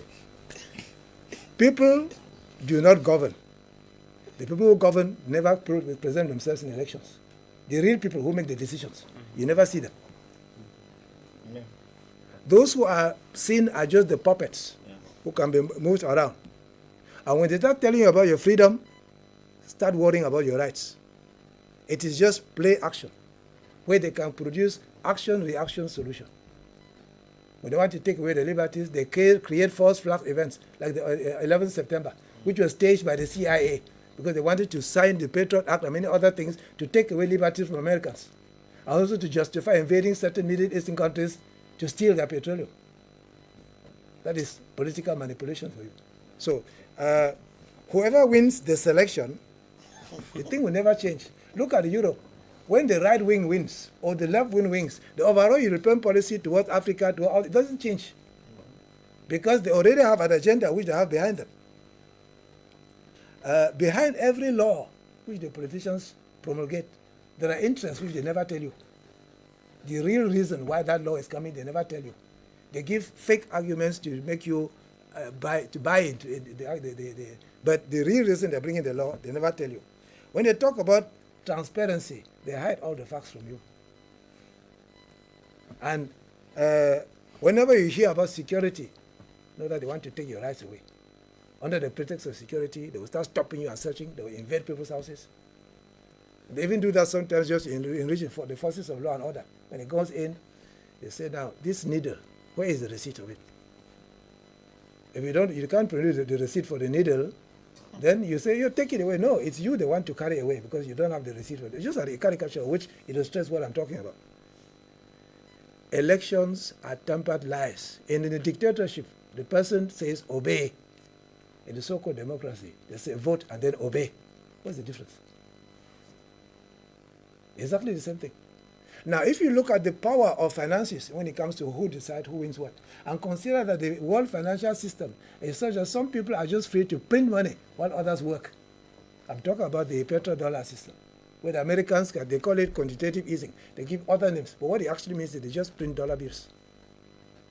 And they call it trade deficit, they give so many names to it. And then they go and harvest the world. And if they can have billions like that, and they want, you have so many political parties, somebody comes here with $1 trillion in order to influence which direction things will go. Do you think he will fail? He buys the press, he buys the police, he buys the army, he buys all this, and things come out exactly the way they want. So, the only way to change, even the opposition, is just controlled. They are playing in the same team. This time it goes left, the other time it goes right, but it's the same thing. And sometimes people are clever enough. The only person whom I think actually outsmarted some of these people is our father, Robert Mugabe. He had instilled education, many values on Zimbabweans, and Morgan Shangarai would have given everything away and confiscated the land which was given to blacks to return them to whites. How can Mugabe stop that? He was already 90-something. So what he did, he told his opposition, his right-hand man, Mnangagwa, who was vice president at the time, 70-something, become opposition. I know that because Ayatollah Iran did the same thing. Become opposition. Started criticizing him, and they had to run away to South Africa. And then a coup d'etat happened. And then all the Zimbabweans now fell behind Mnangagwa. Yes, this man can get rid of that old wish. Now, during this coup d'etat, Mugabe left and went and presided a handing ceremony of certificates. Foreign visitors who came to visit the president came to the presidential party, visited Mugabe, and went away. Is that really cool? And when finally Mnangagwa came back, they created a makeshift selection process, so just to legitimate the situation. And Mnangagwa became president. The British Foreign Secretary was very happy. They will now confiscate the land from the blacks and give them back to whites. And what did they do? The first decision they made was Mugabe should be given, I think, $20 million to take his retirement comfortably in his place, and then the country goes ahead. Then the British understood we've been hacked. So, right now, there is a small elite which controls the whole world. The people call it the cabal. And here in Cameroon, they are the ones who dictate the terms. We should sit where? And people who are there are just actors who are to do what they are told. Even the President of America, Obama, published a video where he mentioned that he cannot even fire some of his staff without somebody giving him approval. And that person, he had to ask for the permission before every presidential decision. People never see on television. That is the world we are living in. So, what should people do now? People should take back their power. Stop thinking that someone else will come and change anything. You are the change. If you want change, be the change. Start there. You want corruption to stop corrupting yourself. And if everybody does that, the corruption will end. If we all keep corrupting and we want some leader to come and do it, the leader is only a human being like you. When that president is inside the presidency, he's only seeing 4 walls. He's not seeing what is happening in Japoma. He's not seeing what is happening in Mora. He's not seeing what is happening in Akonoringa or in Baturi. He has to rely on reports which people give colored by their interests. Even with artificial intelligence, you will not be able to decipher the truth. So, change your vibration, become the change you want, and the change will come. Thinking that you go and vote and something will change, I'm afraid to disappoint you, there will be no change. Thank you very much, Sheikh. Let's talk with you, Professor Mark Anthony.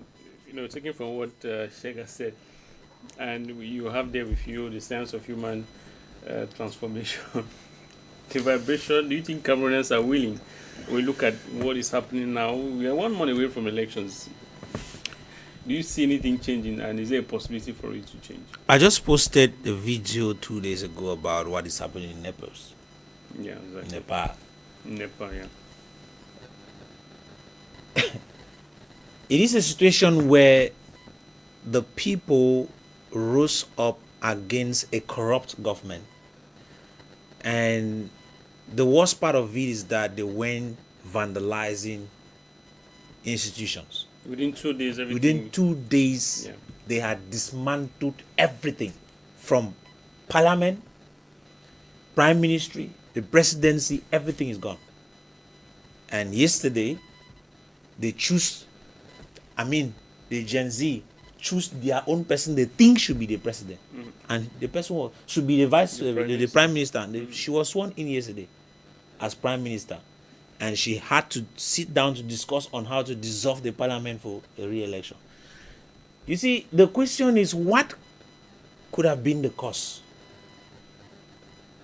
You realize that when there is this corruption as they keep on doing it. Yes, accumulating. It pushes the people to an extent. There is something I say in the book Science of Human Transformation. There are people who wait for circumstances to happen to them before they can change. There are those who control their change, which implies you can have total control of what happens in your life every day. But there are those who only live by default. And because they live by default, situations and circumstances determine the way their life should run. Mm-hmm. And that is the state of Cameroon. Most Cameroonians are living under situations and circumstances. So we are living by default. We just, as it's going, we just accept it. We are just moving ahead. So when this one comes, we accept it. That one comes, we accept it. But there comes a time for you to see a wave of change like the one that happens in Nepal. It breaks like that. Bah! It's like an egg that has just... And a lot of people come to realize, they say, no, hey, but this is wrong. And before you discover a chain reaction, and things start happening. But I think it is time. When Sheikh was talking, I was saying, wow. When a people have not accepted change from within, trust me, everything that happens to them is their making. We deserve the kind of government we have in Cameroon. Based on who we are. The vibrations we are sending out is what we are receiving. And so if we truly want to have a change of government, it must begin with us. You see, when Mahatma Gandhi said, be the change you want to see in the world, a lot of people don't understand that phrase. It is a simple phrase, but that phrase is loaded. If you want to see change in the world, be the change. Why? Because the world is a reflection of you, not the opposite. When you think that things happen because maybe they're happening from outside, no, they're happening from inside, they're reflecting. You are like a You are attracting what you reflect. What you are giving out. So, until you get to that point where you can now determine what happens from within you, choose what happens from within you, trust me, you will live by default. And the things that will happen to you will happen by default, not by your making. So a lot of people are, at the moment as we are talking, hungry for change just by talking. You know, I asked somebody, we have done a lot. Let me be sincere, like Dr. Jumanchu just said here.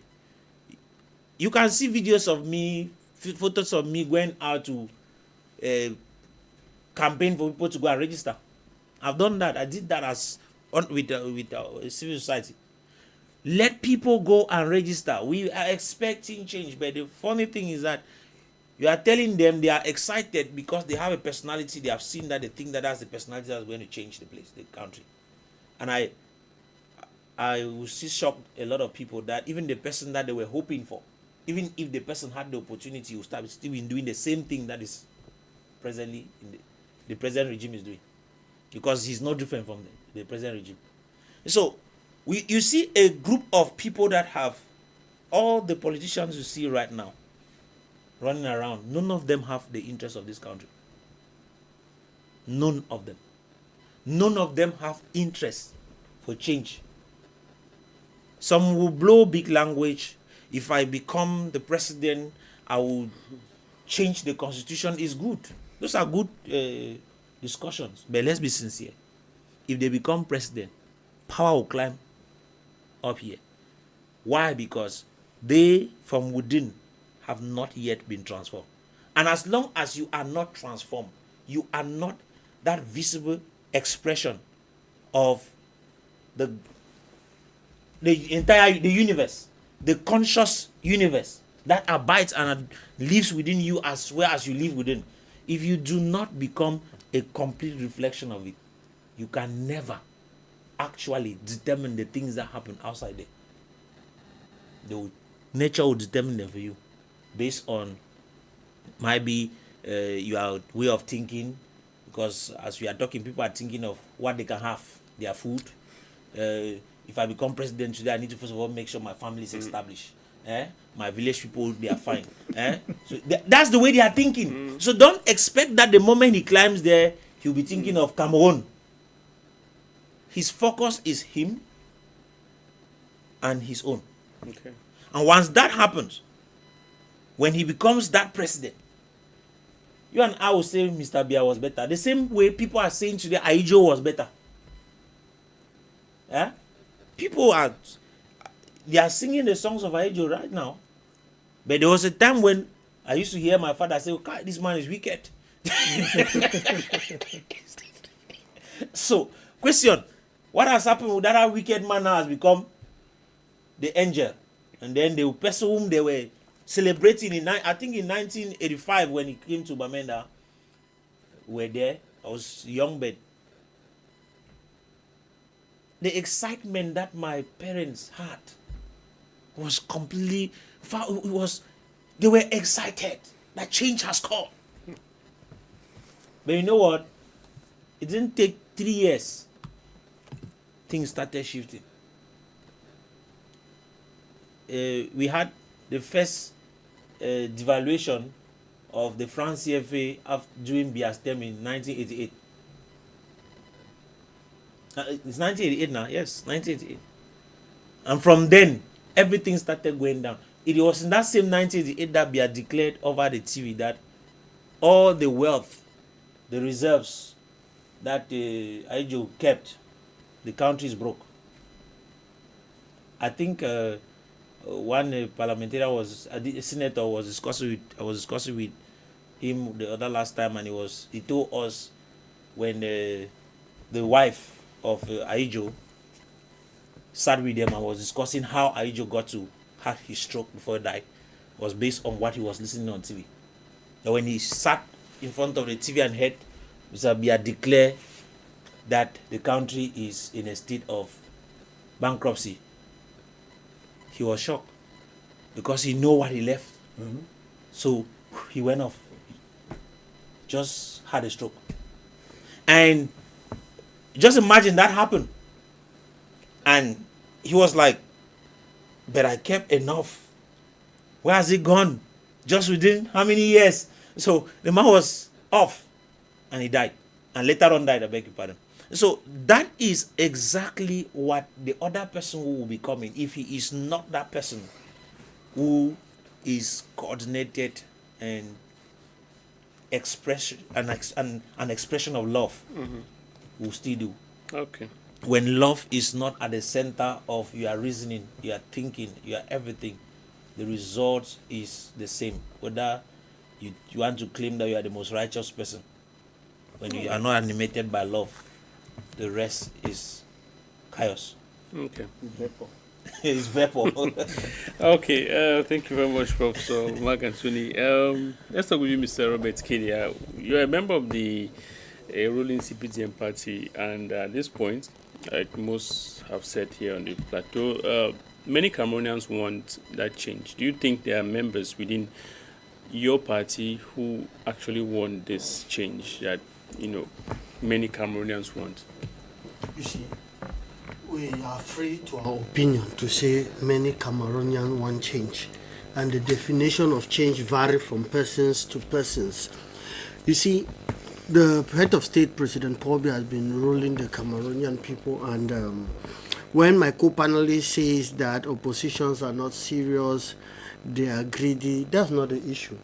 It's just that the opposition, they have a problem because they know that the Cameroonian people, their confidence belongs to the head of state, President Paul Biya.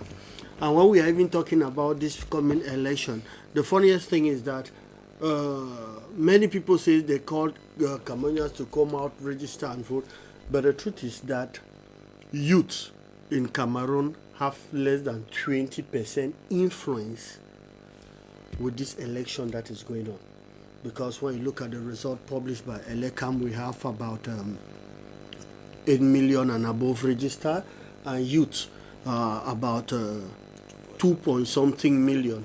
And when you look at the population of Cameroon, we are about 30 million of Cameroonians, but we should take into cognizance that those from 19 years downward cannot vote. So you realize that in a population of about 15 million that are supposed to register and vote, we have about 8 million and above that have registered, which is, of course, close to 60%, which is a great one, even though some of my co-panelists will say this is the highest number we have registered, but they fail to calculate how the population of Cameroon is increasing.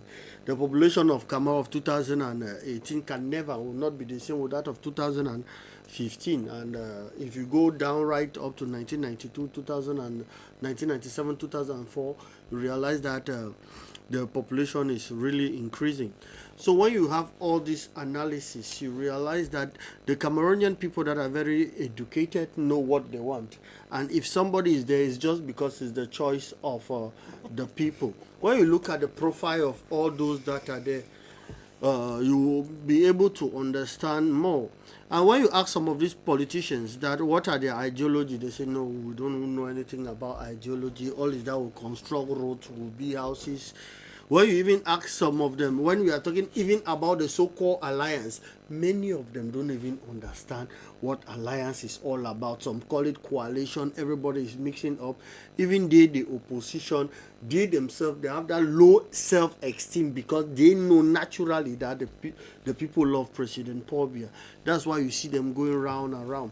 But I will not discredit any oppositions. Of course, we have oppositions with profile that I believe that they will have some good votes. We have Barrister Akere Muna from Momo. That's somebody that led the Intellectual House of Cameroon Lawyers, the Bar Association, and his effort for during the fight of the Glen Corps, which the result came out. And he comes from a political family which the footprint of his father remains in Cameroonian politics that we always talk about. We have people like Joshua Osei that have been member of parliament. Cameroonians can observe what he have done during his period at the parliament, what he did with his parliamentary grant before those grants were even stopped. And he's a chief from Dian, so Cameroonians can go through his profile to make their choice. We have Pierre from UMS around the Bafang area that has been a parliamentarian for about 3 mandates now, and he has parliamentarians. Those are the people that I think that Cameroonians people can look at them. We also have a presidential candidate of the UDC, Ndamjoya, that's former member of parliament, and of course now she's a mayor. Cameroonians have that possibility to go through her profile. If she can do this as a mayor, we believe that if she has the state, this is what she can do. If she did this as a parliamentarian, they go through that.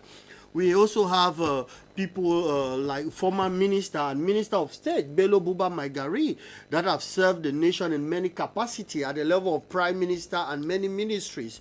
It's just for Cameroonians to look through their profile. If he has been in the Ministry of Tourism for over 6 years with budget of over 150 billion, that's more than 1,000 billion. You look at what he did at the level of the Ministry of Tourism with this budget. If you see that he messed up, then he does not deserve your vote. We have somebody like Issa Chiruma Bakari, which we all know the ministries he has gone through. Transport, communication, and before he resigned, he was at Ministry of Employment with a budget of over 200 billion for over 6 years, which is more than 1,200 billion, and he resigned that youth don't have jobs. So youth Cameroonians should look at his accountability over this period of time. You being a minister in charge of employment and you resign that there are no jobs, whereas you've been receiving budget. We have people like Serge Espoir Matumba, which I myself lastly saw him 2018, and after the presidential election of 2018 he disappeared to appear again in 2025. We have, of course, someone like Honorable Cabral B, who has been a leader of student union throughout his university period, and of course he's member of parliament. We even see him in the parliament most of times struggling to fight those aspects that he does not consider them to be appropriate at the level of parliament, because we see him many times objecting certain decisions. Those are the type of people that the Cameroonians can really observe what they have done in their past, look at their philanthropic work to realize if they can vote him. And of course, the last person I will talk about is President Paul Biya, somebody that has sacrificed more than 50 years of his life serving the nation diligently. That's someone that for the past, during all his decades, we have never had any accusation about President Paul Biya related to corruption of his person. And we know we are in a social media world. If somebody had such information that was scandalous for the person of President Paul Biya, I believe that the person could have published it on social media and throughout. But you look at him, still very vibrant, and of course, us of the CPDM, we were very excited, happy, as we sang songs of joy all over the street of the national territory, praising President Paul Biya and thanking him for accepting to lead again the nation for another 7 years, because as my co-panelists the earlier said here, some said they are greedy, some said they are not serious, and if we have President Paul Biya that is serious and he has taken the nation at heart, what do? Do we support him and give him the maximum support he needs? And for those that their files were rejected, is because they were not qualified, and the Constitutional Council and ELECAM had to do their job. So it's just for the Cameroonian people, over 8 million of them, to have their destiny in their hands for the next 7 years to decide who they'll vote or support. All right, thank you very much, Mr. Robert Skiri, a member of the ruling CPDM party. Dr. Dimancho, we look at what happened in Nepal, and you look at the low participation or low involvement of youth in politics in Cameroon. But without registering or not registering, we understand that the young people still have that power, and they could be the deciding force or deciding people of what happens within this period and probably after the elections. What do you think could be your message to the young people, and how can they manage this period? Of course, I think that we keep on saying that if the world is changing and moving fast, it is because of the zeal, the zest, the enthusiasm of the youth. That's why we changed from one software to another, from one tool to another. We started with WhatsApp and all of those, Instagram, all of this because of the aspiration of the youth. The youth are living in a changing world. They do not want to stay in one place, and you can never undermine what the youth can do. Even if in these statistics, which of course I must comment that recently I'm on set with a lot of CPDM people, and they have their song that they have composed. When they come, they want to sing the song, just sing the song fast, and then they sit quiet. Yeah, we understand that, and we are saying that this is not the way to go. Let us analyze things. I would not like to be talking about phobia. But there is somebody, they asked a young guy about the most corrupt countries in Africa. He names Nigeria, he names and then he said, they asked about Cameroon. Do you know what he answered? He said, when we are talking about sin, we don't talk about Satan any longer.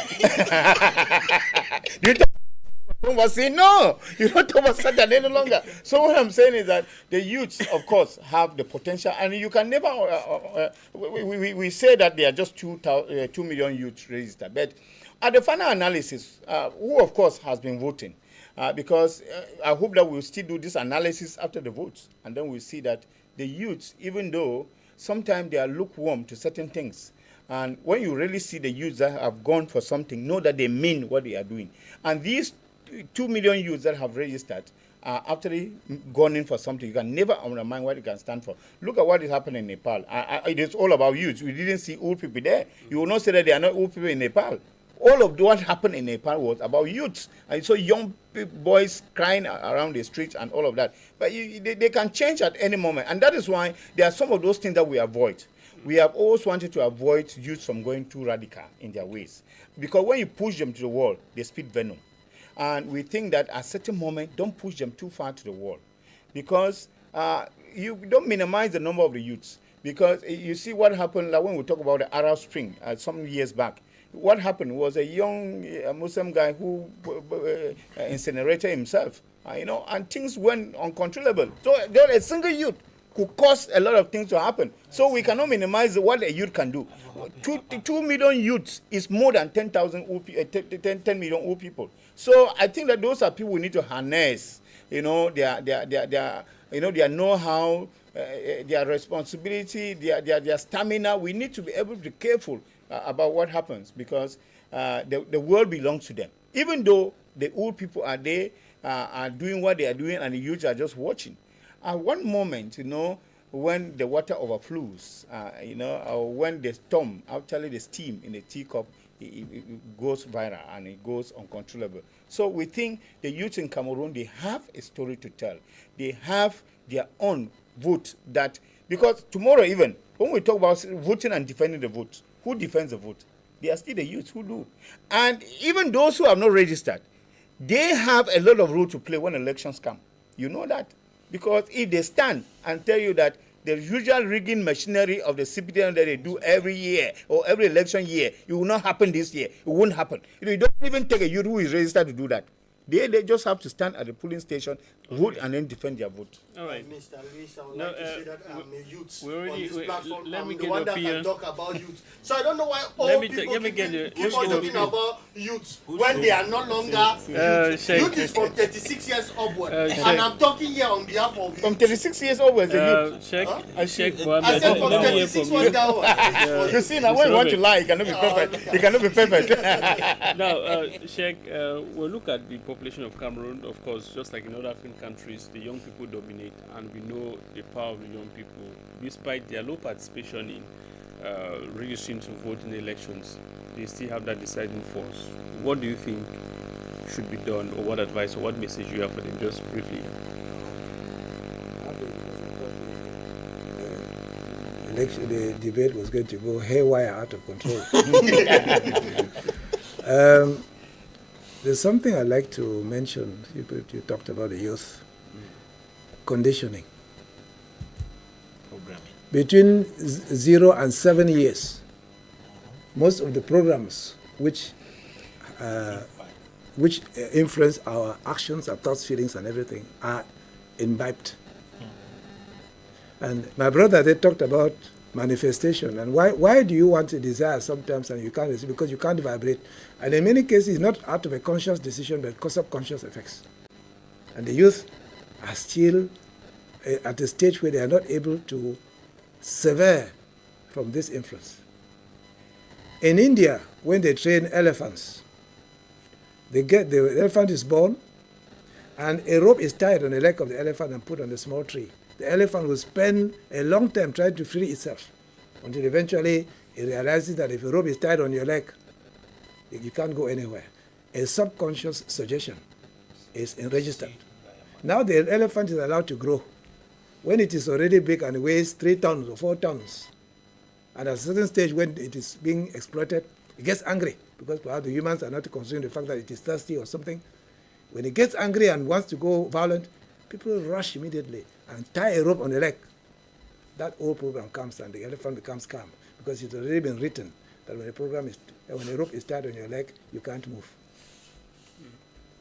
Now, the young people are from 0 to 7 years. Programmed. That's when the programs are coming in. After that, the young person looks for some kind of a role image, someone to copy. It could be a religious figure, a prophet, a musician, a football player, whatever. When it's going to 20, the young person now gets an ideal.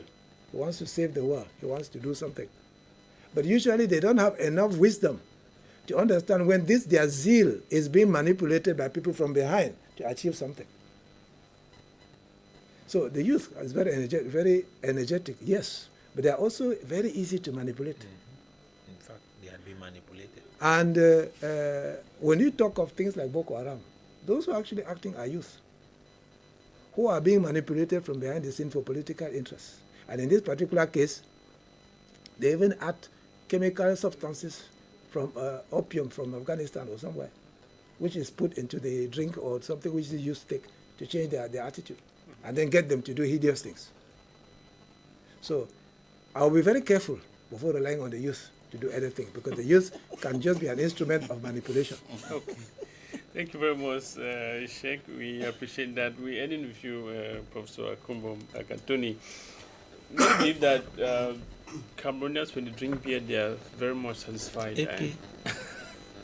And we're looking at the role that they have to play, and the fact that we're looking at how to prevent unrest in run up to the October 12 presidential elections. What's your message? You see, the unrest that we are talking about already had been set, and because the unrest had been set, it's just like when you listen to what the Sheikh just said a couple of minutes ago about the programming. 95% of the time, 95% of what we do daily, how we live daily, is run from our subconscious mind. And this subconscious mind is what is programmed within the age of 0 to 7. So what happens is the conditions in which we lived in and grew in are already buried in us. And if you notice, fear is not something that Cameroonians have externally. It is something that is in their subconscious mind. So it is, they will prefer to act cowardly, not because they are cowards. So to actually truly manipulate them and pull them to the street, you must be somebody who understands also the game of manipulation. And recently, it is true, Cameroonians are looking around and struggling to copy models which they can implement in Cameroon. And as a result of that, it is in one way or the other kind of influencing some. There are some that have awakened, and those are the youths that can easily turn things around. But I will say this: if we actually want to make a difference in Cameroon, if you look at the population of Cameroon, like Kedia said, we are about 30 million and even above. And in these 30 million Cameroonians, I will tell you 60 to 75 percent to 70% of these Cameroonians are youth. And just about 20% of them registered. Well, let's just say 30% registered. That should tell you they are fed up. They don't care about they don't care about the elections. And those who have even registered, you realize that during the election day, they will not go to vote. Some of them will stay at home because in their mind it's already clear that it is selection, it's not election. And that is as a result of the fact that they had already been programmed. Their children were born in this. I think the young people were born in 90s. Most of them today are the youths that we are talking about. What do you expect that they should have in their minds? They grew up in fear. What we experienced in 92, some of these children were born by then.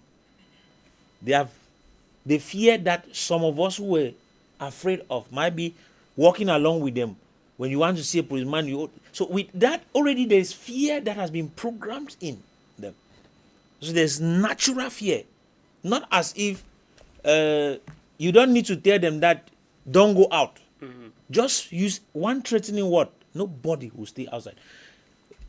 You can use this as an example. Let's go back to the case of the ghost towns that you hear this because there's a gunshot. Bah! They tell you if you go out, you'll be dead.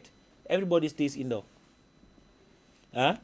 The moment you just hear that, everybody disappears. Okay. And you might think that they are respecting the ghost town. It is the fear that is in control. Okay. And those who already know that the people have fear, they can use it. You think that when a Tanganji comes and tells you people, you can cry in your house, not on the street. He knows what he's doing. He has mastered the atmosphere. He already knows that they are planted in the youth. Because we are talking about youth here. Most of them were born within the 90s. Yeah. Till now. So they have grown in that fear. They have been programmed in it. And so when they just say, if you want to cry, cry in your room. They just disappear. So if you are thinking that there's going to be any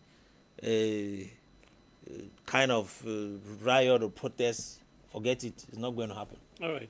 Thank you very much. If you have to say, then I have to take the opinion of the others. Thank you very much. We're really against time, Mr. Robert. Thank you very much. Let's thank Mr. Ghana Elvis.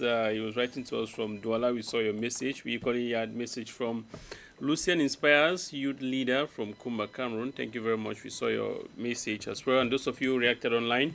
And those of you who are watching us, thank you very much. We want to thank you, Professor Akumo Makatoni. Thank you very much for coming. We appreciate your coming. The pleasure is mine. And Dr. Michael Dimancho, we also appreciate you. Your book launch, you say it's on the 26th on Friday next week. All right, sure. We wish you all the best. And those of you who can follow him online. Those of you can follow him online. Period. You can follow him online to get more details and, of course, participate and support. Mr. Robert Kedia, member of the CPGM, thank you very much for coming. We appreciate your time. Sheikh Mohammed, we appreciate you for coming. It's a wonderful pleasure. One last word. Fear is the main instrument used by bad people to bring manifestation on people. And love is the highest vibration used by positive people.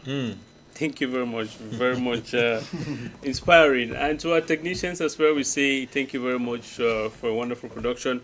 And we invite you to stay with Afrique Media. More programs are yours right ahead. A rebroadcast will be yours tomorrow at exactly 17 hours GMT. Until then, have a wonderful weekend and stay with Afrique Media. Bye-bye.